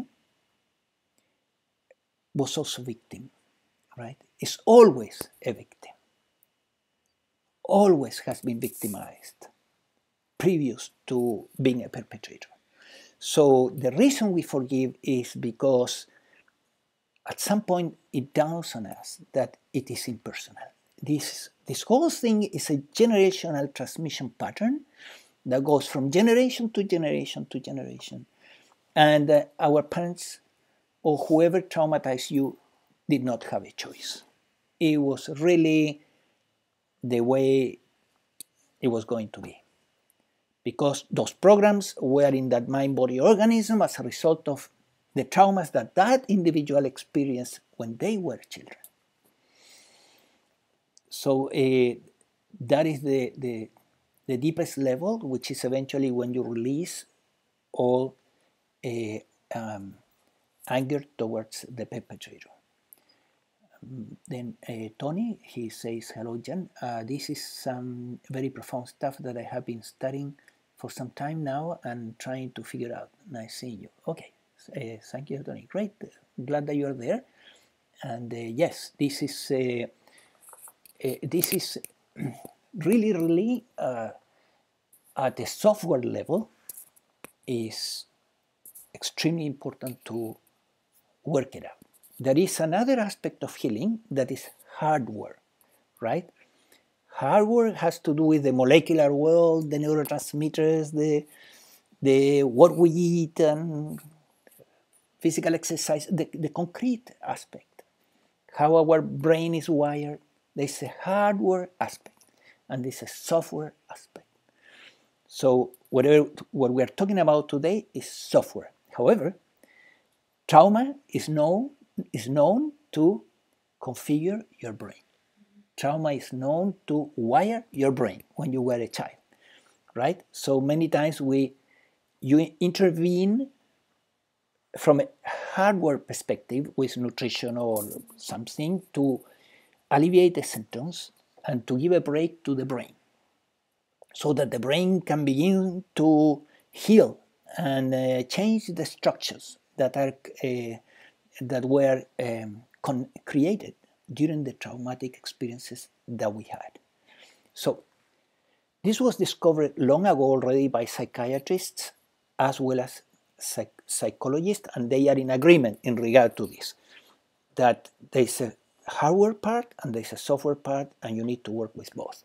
The problem with the hardware part in psychiatry is that it's influenced by the pharmaceuticals and is controlled by the pharmaceuticals, and then you're supposed to get drugs to to rewire your brain or to reorganize your brain at the physical level. And drugs are not healing, they only cover symptoms, while in my experience supplements and nutrition are healing. They rewire the brain in the right way. But you need to work with both. It's always both. It's hardware and software, hardware and software. Usually, I begin working in the hardware part first, and then in the software part. Because the hardware, you can correct it more easily and faster, and you get relief from neurotic symptoms earlier and with less effort. And sometimes people can have heavy metal toxicity that can really mess up your thinking. That's correct. Mercury poisoning or copper, right, or something like that. Yes, you can have a heavy metal that can be really creating a mess, right? So let's say you drive a lot in the city, right? And as a result of so much driving, you are inhaling gases and toxic metals and so on, and your body becomes toxic inside. So you need to detox, right? Yes, I remember in Chile, for example, where I lived there until I was 30 years old, and there was the gasoline had lead. So there was so much lead in the environment that it was absolutely crazy, right? Here too. Here too, for many years, yeah. So, and obviously the lead in the environment is, in the brain, is known to create serious problems. Then my mother says, so if we sincerely surrender the I or me, we are in effect surrendering all traumas in one shot. That's interesting. All those traumas, negative beliefs are still lurking around. All right, this is a good question. In every trauma, in every negative emotion, in every attachment, in every neurosis, in every suffering, the I is behind. The I is there. That's why non-duality focuses in releasing this belief, releasing this idea of a me inside. Because this idea is all pervasive. Yeah, so it makes everything worse. So you can obviously make a tremendous step forward, take a tremendous step forward by waking up. And the problem is that awakening may not eliminate the sense of I completely. You may see through the sense of I. You may clearly know at an internal level that something has shifted of immense proportions, that your level of happiness has increased, that you that you are much more free, but still the sense of I is hidden in different areas, despite the fact that you saw through it. And the areas where the sense of I will be stronger is in connection with traumatic experiences and negative feelings. Then it begins a work in non-duality that is called embodiment. And the embodiment is embodying the awakening, the truth that you saw, that the I is a story, that the me is a story, and embodying it into every aspect of your life. And that embodiment process is done through releasing techniques. You identify a negative emotion, you release the sense of I, and you release also the negative emotion, and you do the same work that we have been describing today, digging into the past, looking into your traumas, and so on. So after awakening, still there is work to do. Now, some people, there are different awakenings. We could say that some people have awakenings that are so powerful that the sense of I is completely gone at once, right? But that's rare.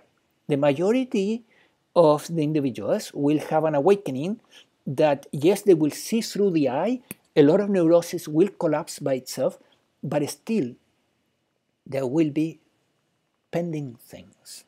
And then you will need to keep working in your embodiment process.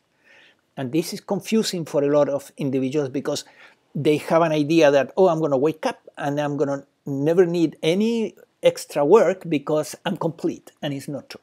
It's true only for very, very few individuals. And the rest, they wake up and they have to keep working. I have a friend that she had a sudden awakening that it knocked out most of her conditioning. She was radically different before and afterwards. Right. She was very lucky. Yes. But she had all these traumas beforehand, so it just built up and then Right. So Roy is talking about a friend that she had this very powerful awakening that made the whole, all her neurosis collapse at once, and then she was very, very free afterwards. radically different. Radically a different person. Became a happy person. Right, a happy person from being a very neurotic tortured person. soul. Tortured soul. So, yes, this is what awakening does for everyone. The only difference is in degrees, right? Anyone that wakes up will tell you, wow, something very deep shifted and very significant happened. And there is so much more peace and harmony in here, right?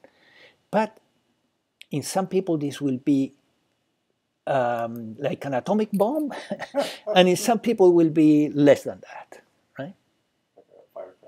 Like a firecracker. But even a firecracker, will make a big difference.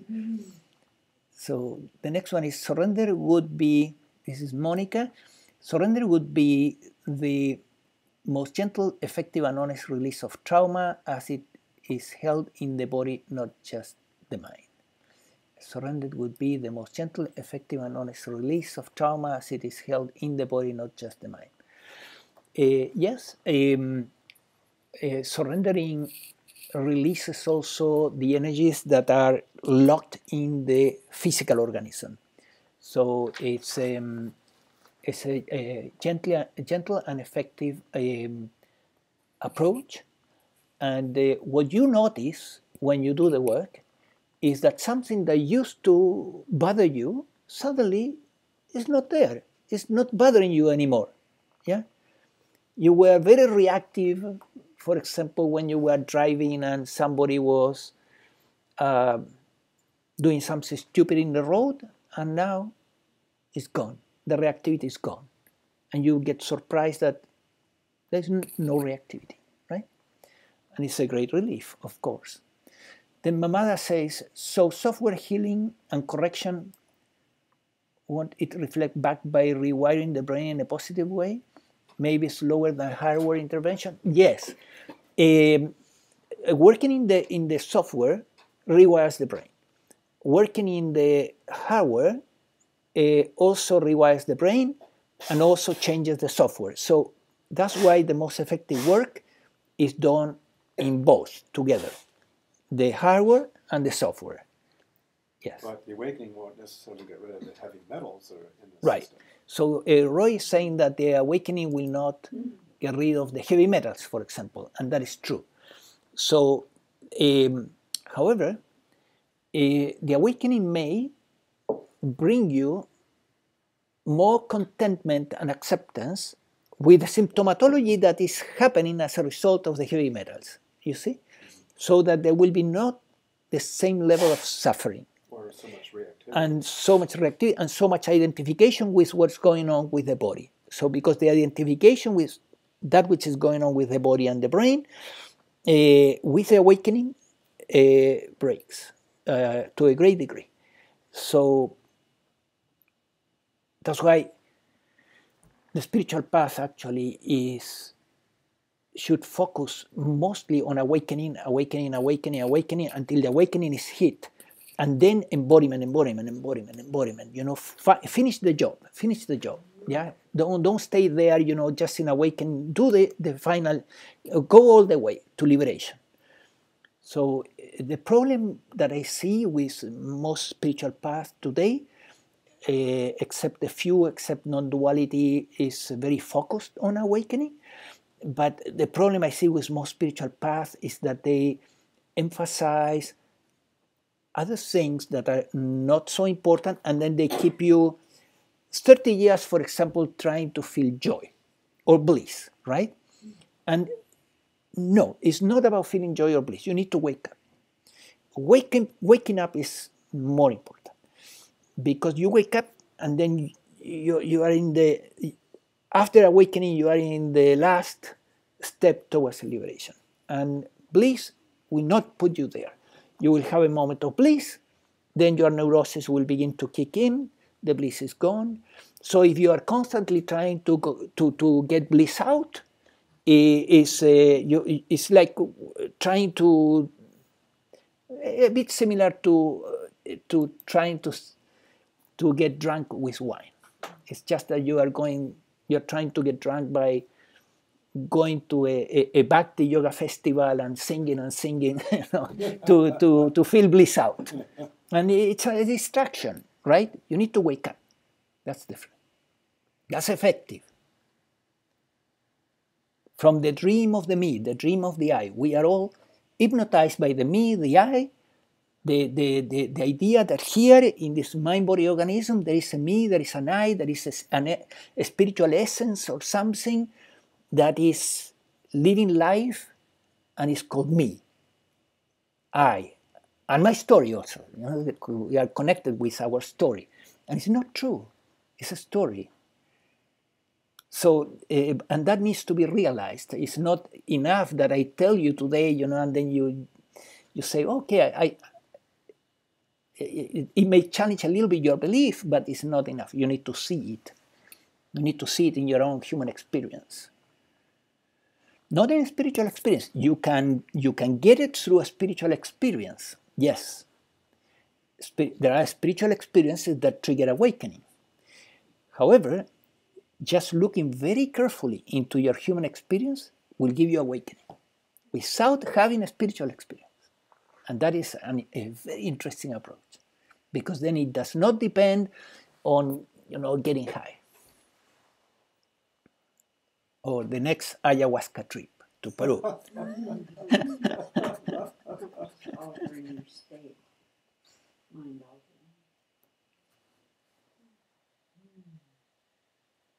Yes. So in terms of awakening, but that's a separate thing. I know that you're not talking about today. But you said you have a protocol for how to do that. How to do that, right? See, what happened here, in this experience that consciousness is having, was that the awakening. After the awakening, came the idea. Well, how this can be passed through to other people, because it's so life transforming. So how it can be passed to somebody else? And what came through a process was a methodology that is about 21 different steps, little exercises that the person need to do, or concepts they need to understand, that lead to the realization that the me or the I is not real, by simply looking into your human experience. And that's the awakening protocol. So it was a process of about a month or something like that, and eventually it was clear this method may work, and I began to experiment with it. So I began to do it with students and clients, and it works. It works very well, and you just need a coach that will coach you step by step into it. Where do you get the coach from usually? Well, I have been doing it myself, but I have also prepared many students that I imagine that some of them are doing the awakening protocol on their own, right? Through the years.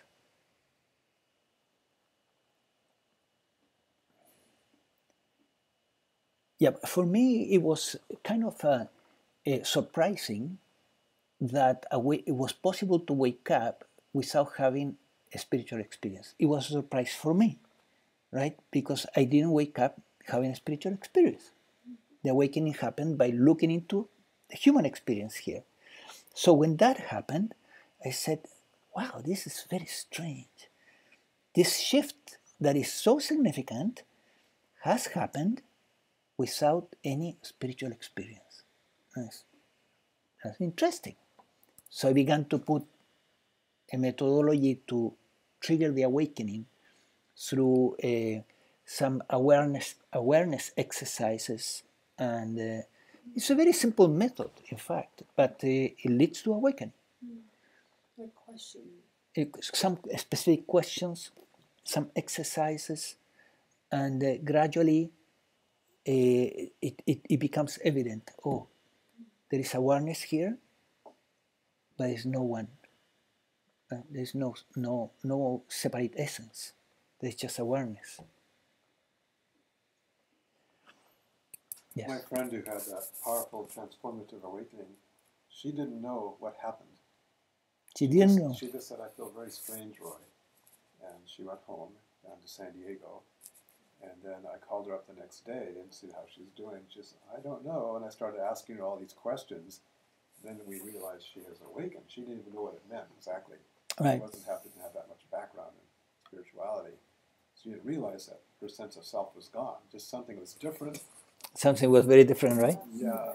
And then she wasn't reacting so much like she used to all sorts of people. She wasn't a victim anymore. Everything started changing. She got rid of all the negative people in her life. She had a better sense of humor finally. That one part was gone. Tremendous shift, right? It wasn't an experience. It was just something just went away. Yeah. That was how she felt. It was. But she didn't know what was missing. Right. Right. Well, see, this is something that I think consciousness, the universal consciousness, kind of controls. So I can imagine that she's probably not a teacher, right? No, she's a musician. She's a musician, She doesn't right? know how to talk about it. So still. she doesn't need to talk about it. So she doesn't need to have a gradual process where the mind begins to integrate this in a gradual way so that it can transfer it to somebody else. Because her job is to be a musician. But teachers usually will wake up in a way that will allow them to integrate this in the intellect so that they will be able to explain it to others, to pass it to others through. Well, it's funny, she's also a nurse, system. and right now she runs a hotline where people call up and get all sorts of medical information and guidance, so she's very good with that. Right. But as far as talking about this stuff, she cannot do explain it to her. Right. Yeah, I had the same kind of experience with my cousin who lives on the East Coast, and I think I told you, Roy, and maybe John, about 10 years ago, her mother was close to dying. She's still alive, but she was very ill, and my cousin was very close to her mother, and she was very distraught. And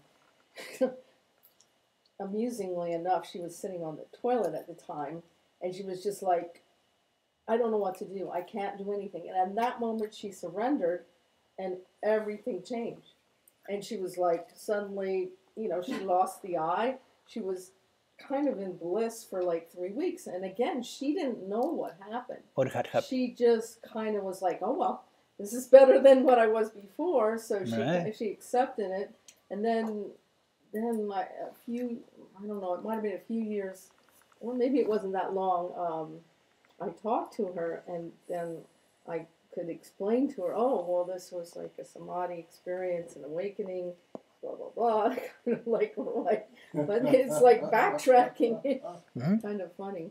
Right. But for her, it was just being in such pain, emotional pain about her mother that it seemed to throw her into complete surrender or whatever. My friend was almost suicidal. She was at the end of her Oh, ropes. that's right. The Yeah. end of her ropes, totally desperate. Yeah. And then she finally just surrendered.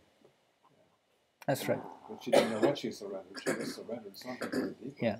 Many times it comes that way, through extreme suffering, right? Extreme But it's not necessary. It's not necessary. Yeah. It didn't happen here in that way. You don't teach the path of desperation. No. No, I think that's a little bit masochistic, right? It's a little bit No masochistic. pain, no gain.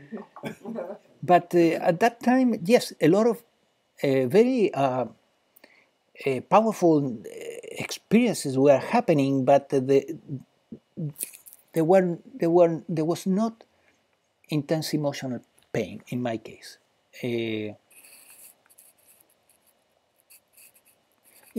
Because you could also argue that awakening, you begin to approach awakening gradually in some cases. It's a gradual process that the mind doesn't even realize that it's happening, that the awakening is happening. It's like little pieces of the ego are being dissolved until one day there is a shift, right? So it comes in so many different ways. You find that it also comes and goes, because I feel oftentimes like, oh, I got this, and then I get pulled back into the drama of 3D living. Okay. And everyone else is yeah, that's an important distinction. So Gina is saying, because in her case she also got it, right? The awakening happened in your case too. But what she's saying is that sometimes an emotional situation comes and she gets hooked into it, and then goes into the drama, and then the I shows up in all its glory, right? It's back again in all its glory, and is very happy. Oh, here I am, a victim, and so however, you could say that it's not that and here is a problem with how you conceptualize the phenomena, right? You can conceptualize it as the awakening was lost, right? And then you need to get it back. That's one conceptualization, and I don't think it's a good one. So, because something has shifted regardless, and at a deeper level. So, instead of conceptualizing it in that way, you can say, the awakening is always there. It already happened. You saw through the eye. You saw through this fictional self. And now there's perfect clarity that this me, this I, same as Santa Claus, was a story, right? So now you could say, what is this negative emotion that arises and also creates a sense of I that sometimes can even react emotionally, and then you say, well, this is simply reactivity and things that are still in the mind-body organism that need to be surrendered. And then you work with a releasing technique, with a surrendering technique, for example, and this part of the work, instead of calling it to wake up, you say is to embody the awakening deeper, to bring it into all your cells, your your mind, your body, into the mind-body organism, so that the mind-body organism stops doing this trick, pulling consciousness, which is your true nature, the universal consciousness, pulling it into identification and into the sense of I again. So you do healing in the mind-body organism, but the awakening is already there. You simply say this part of the path is a new stage and it's called embodiment. And that is a better conceptualization, because then it doesn't leave space for this painful thought that many people experience, that, oh my God, I lost it. I lost my awakening, right? Which is a painful me thought, right? Again, you go back into the me with the problem of awakening. I am awakening, I am not awakening. It's a self-centered thought that produces a lot of pain, right? So you need to avoid that conceptualization. I would like to answer a question here, and I go to you, Roy. Just a second. So Mamada is saying, good healing and recovery technique by David Hawkins perhaps aid in release toxins, etc., without hardware intervention, i.e. release the toxin using the releasing technique and surrender the outcome. Okay. I would say that the releasing technique, the working in the software, is capable of producing changes in the physical aspect of the mind-body organism, in the chemicals and so on, and helping the body to clean toxins more efficiently. However, let's say, for example, Roy's story that I have heard with mercury, right? That you got a serious mercury toxicity. Do you think that could have been released with the surrendering technique? What was your experience, Roy? No, I don't think so. I think I had to do it physically to pull it out. You had to physically do it, right? Yeah. Well, fortunately, I don't think the mercury was making me act crazy. Of course, a crazy person never knows. Right. Crazy. So, you know. Right. Nonetheless, I did get rid of most of the mercury. Most of the mercury, right. I don't think I'm acting crazy now. Right. You don't think so? That's true. Define crazy. I'm okay. Yes. So I hope that answers the question, Mamada.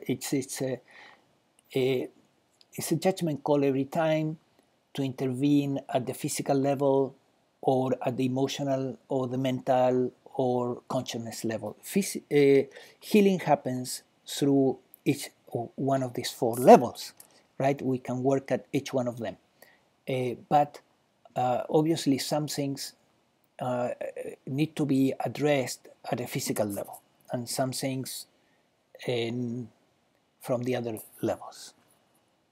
Sometimes people are caught up in very toxic relationships, which is affecting their mind and their emotions and their health. Yes. And it's not enough just to awaken. Sometimes they have to change their lifestyle, if it's possible. Yes, that is true too. Yes. Because even an enlightened being, if they're around hostile, crazy people, violent people, it's going to affect them. It's going to affect them, right. Yes. So back to your saying that we're talking about people who may have had a lasting awakening, that they still sometimes get pulled out because of some strong emotion. So right. Temporarily identification occurs.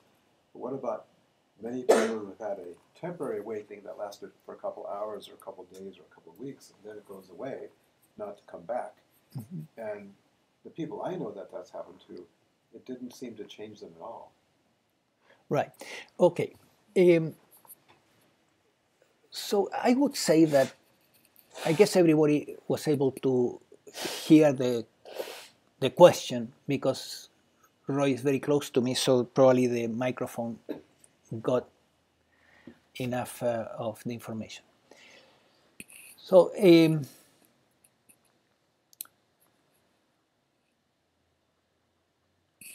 the problem seems to be this: awakening can happen with or without insight into the awakening, with or without integration. When it happens with proper integration, then it's, in a way, it's practically permanent.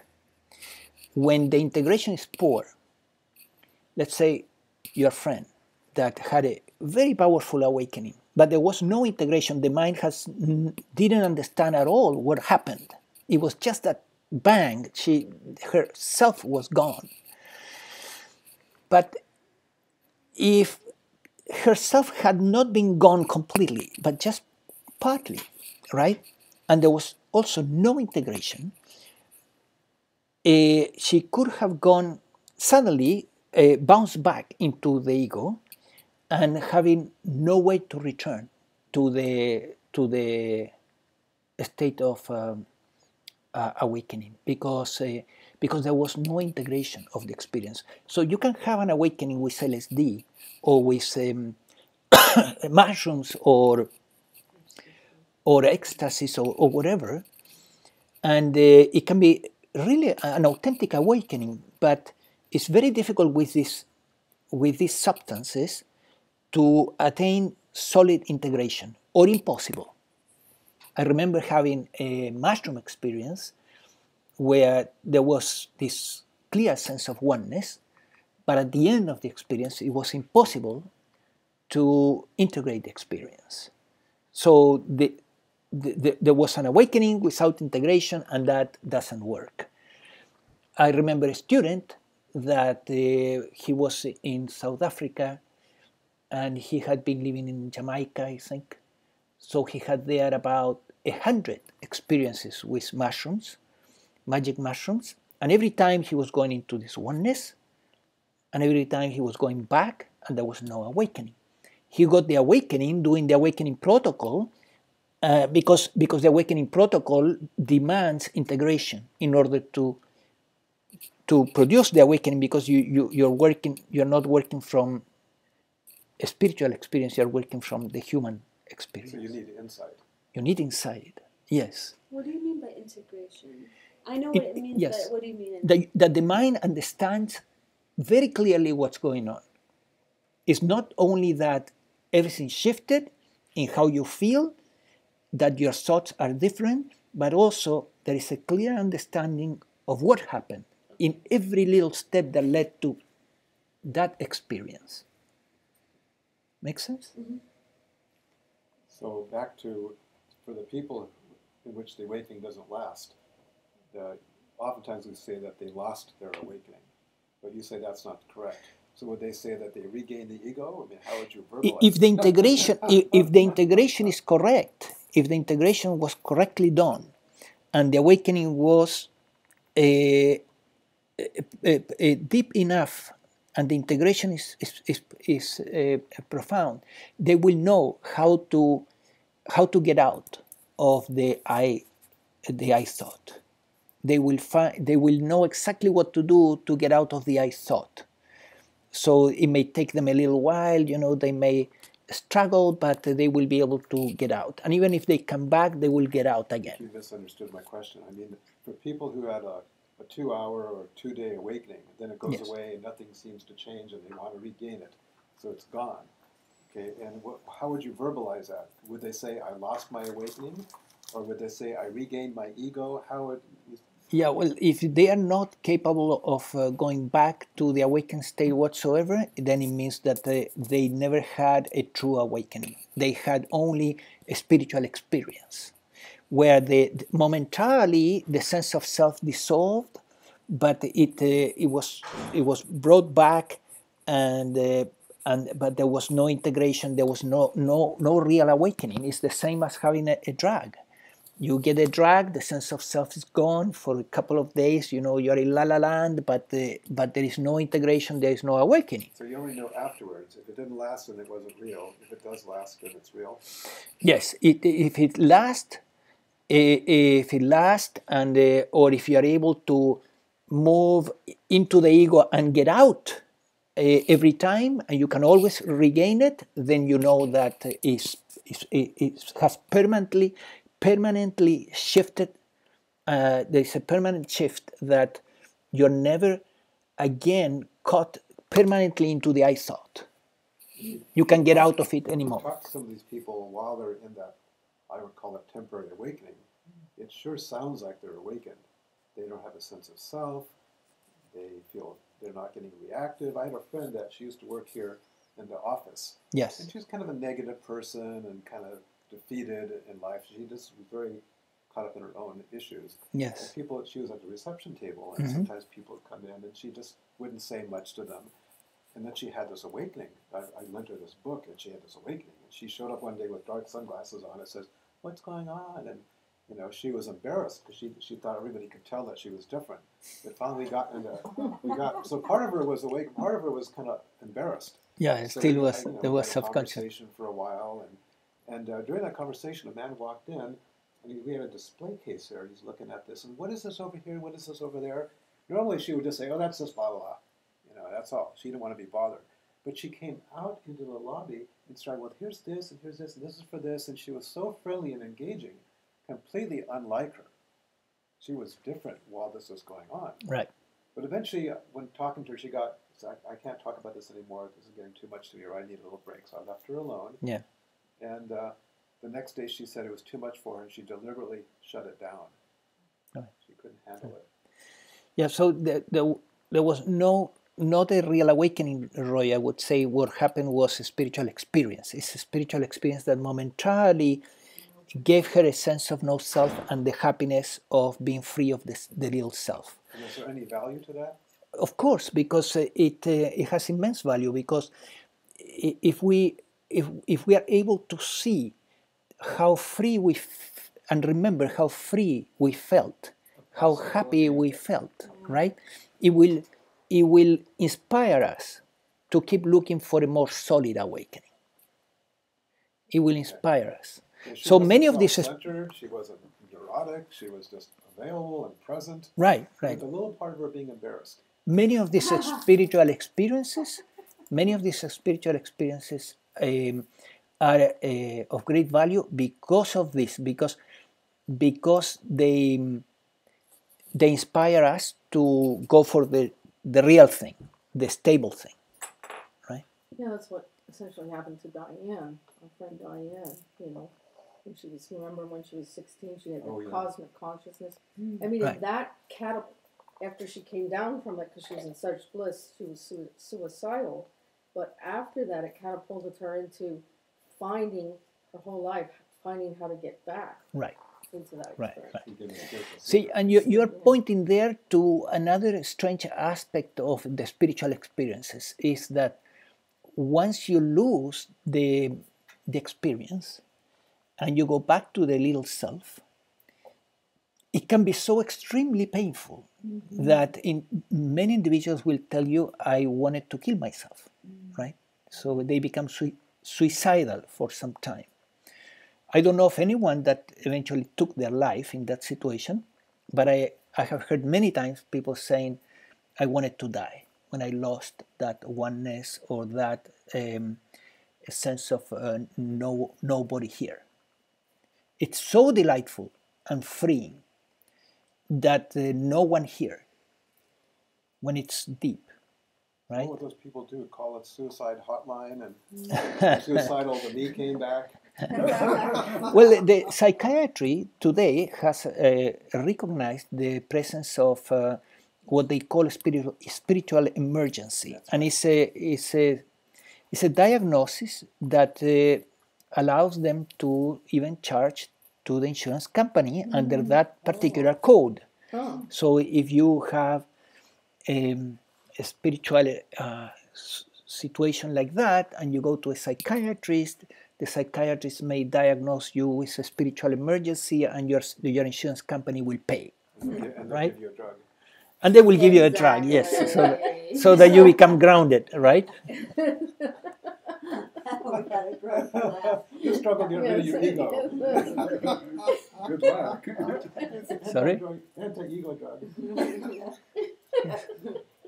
So, That's an idea. in my case, when this awakening happened here Yes. 26 years ago, whatever. 26 years ago, yes. So the experience part of it lasted about 2 weeks. 2 weeks, yeah.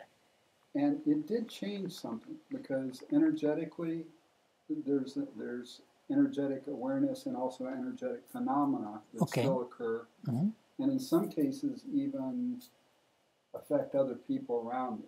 Yes, Interestingly, that Yes. kind of surprised me at Yes. first when it started happening. yes. So, but yet I'm clear that the ego isn't done and dusted either. Right. So it's kind of an odd in between In between. sort of Yeah. thing. Right. It doesn't fall into any of the categories. I you would described. say that if you have had at that time the right conceptualization, meaning the awakening happened, and now I need to continue with embodiment work, it would have been more helpful to you than thinking the awakening is gone, right? Well, yeah, except after a couple years, I eventually connected with some people who knew what this was and had experienced it themselves, and then I was able to sort of somehow dip into it again. So I know it didn't. You go were able to what? dip into. Oh, get it again. Yeah, Yes. or at Okay. least have the experience of Right. it again. Right. Yeah. Good. So, Yes. so I know it didn't go away. That's clear. Yes. Yes. So I would say, in that case, there was a serious shift, and probably a significant increase in happiness, right? Yeah. And bliss or peace, and therefore I would say, from every respect, the awakening already happened. What was left was material that needed to be worked out and seen through and released, and you have been doing that, right? Yeah. So now you probably feel more free than at the time that the experience came. Yeah. And what I've also noticed is, a couple of weeks ago, I was with a couple of friends who were talking about this sort of thing, Yes. and it started happening as the conversation was happening. There was a lot of energy moving through the system. Right. And one of the people I was talking to started experiencing kriyas from it. Right. Kriyas are Going, well, in this case, Moments of energy, right? spontaneous movements and yeah, Of sound. energy, that kind of right. thing. And this was in a restaurant. Yeah, in a restaurant in conversation. Yes. That's where it happened. Right. There's a particular name in I think it's in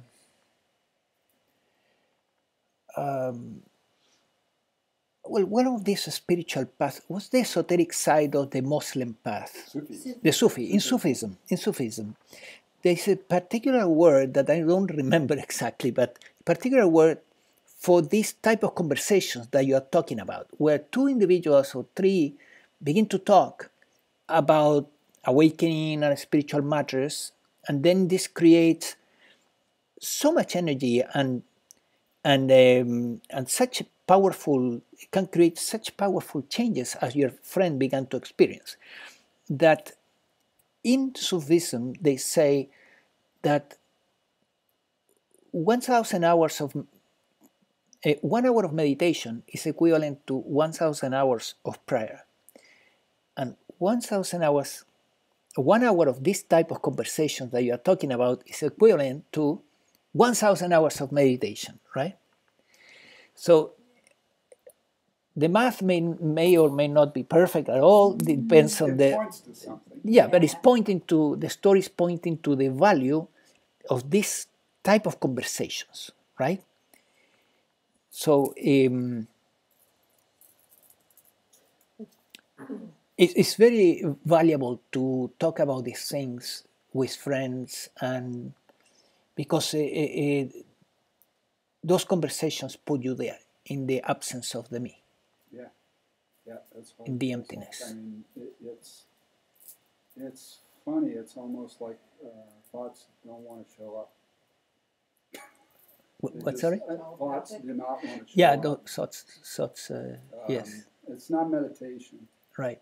It's not like not like that. Yeah, it's Something else. absence of thinking, we could say, is already meditation, but it's a meditation where still there It's is not a concentrated sensation, form of and there is It's like space.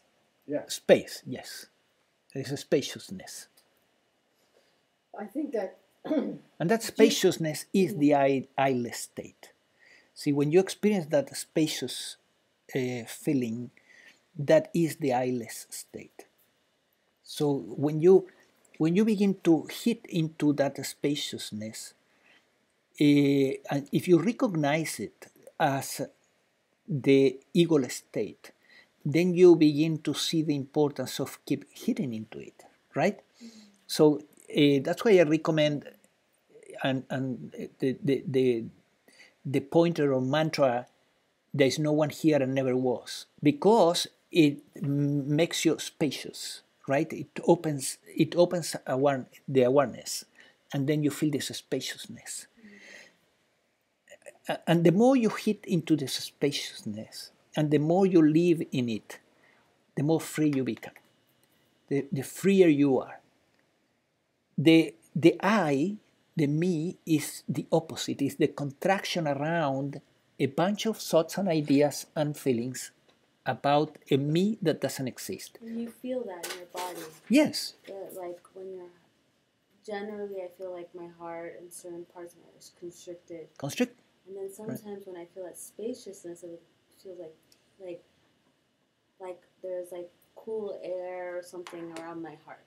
And then, Yeah. but it'll come back, the constriction will come back right away, but then I'll feel like for a second that spaciousness, and then it feels like, but it keeps going back. Kind of what Right. you were saying is kind of like most of the time it's constricted. Sometimes Yes. I feel that spaciousness. Right. And Okay, hold on to that thought. Okay. See, she's saying part of the time there is the spaciousness, most of the time there is constriction, right?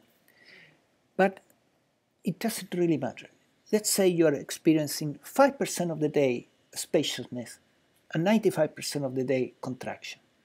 Well, it's a matter of keep working and increasing that, right? So that one day you're experiencing 10% of the day in spaciousness and 90% of the day, and gradually you build up so that you spend the day mostly in, we could call it open awareness, resting as open awareness, or in this spaciousness. And then you are spending most of your life eventually in the freedom of your true self, which is the absence of the little self, no more than that, right? Even in rush hour traffic? Yes, even in the No little cells.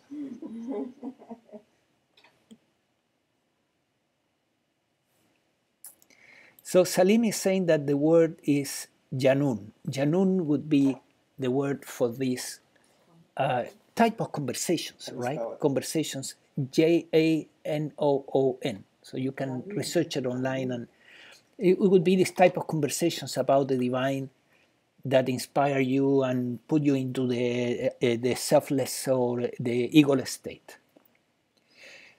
So as you see from this conversation, I hope that you're seeing that to experience the egoless state is not so difficult, it's not so impossible. Lots of people experience it.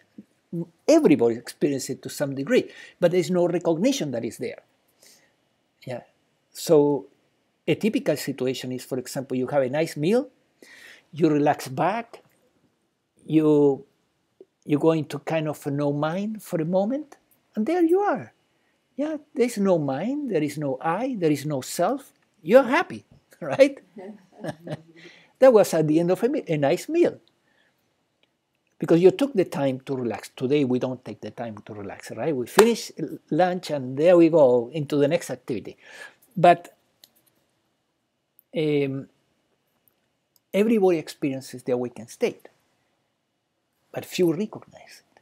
Few realize that it is happening. so recognizing it is important. Extraordinarily important. Recognizing it, valuing it, and wanting it. And keep working towards it so that you hit that state more and more and more and more in your life. Through releasing, is there other and awakening? Yes, through awakening and releasing, right? Awakening is like a big push, but the releasing techniques help you to complete the job. So, Gian, I wonder if we should change this. Instead of calling these satsangs, we shouldn't start calling these januns. Yeah, right. I feel very like Okay. Well, let's call it a day. We have been 2 hours and 50 minutes here. So, thank you to those online for coming tonight and participating. Thank you very much. And also to all of you for coming today and bringing such interesting questions and comments and experiences. Thank you, Gian. Thank you. Thank you, guys. But by the way, there's a donation jar there if anybody wants to give a donation. Okay. It's not mandatory, but it's a donation. Yeah, and those who are interested in giving a donation that are online, you can do it through PayPal. And there is, in the email you received, there is a link there that you can use. Okay. So we have these Good night, satsangs guys. here every other week. Yeah, every other Are we week. doing it here now?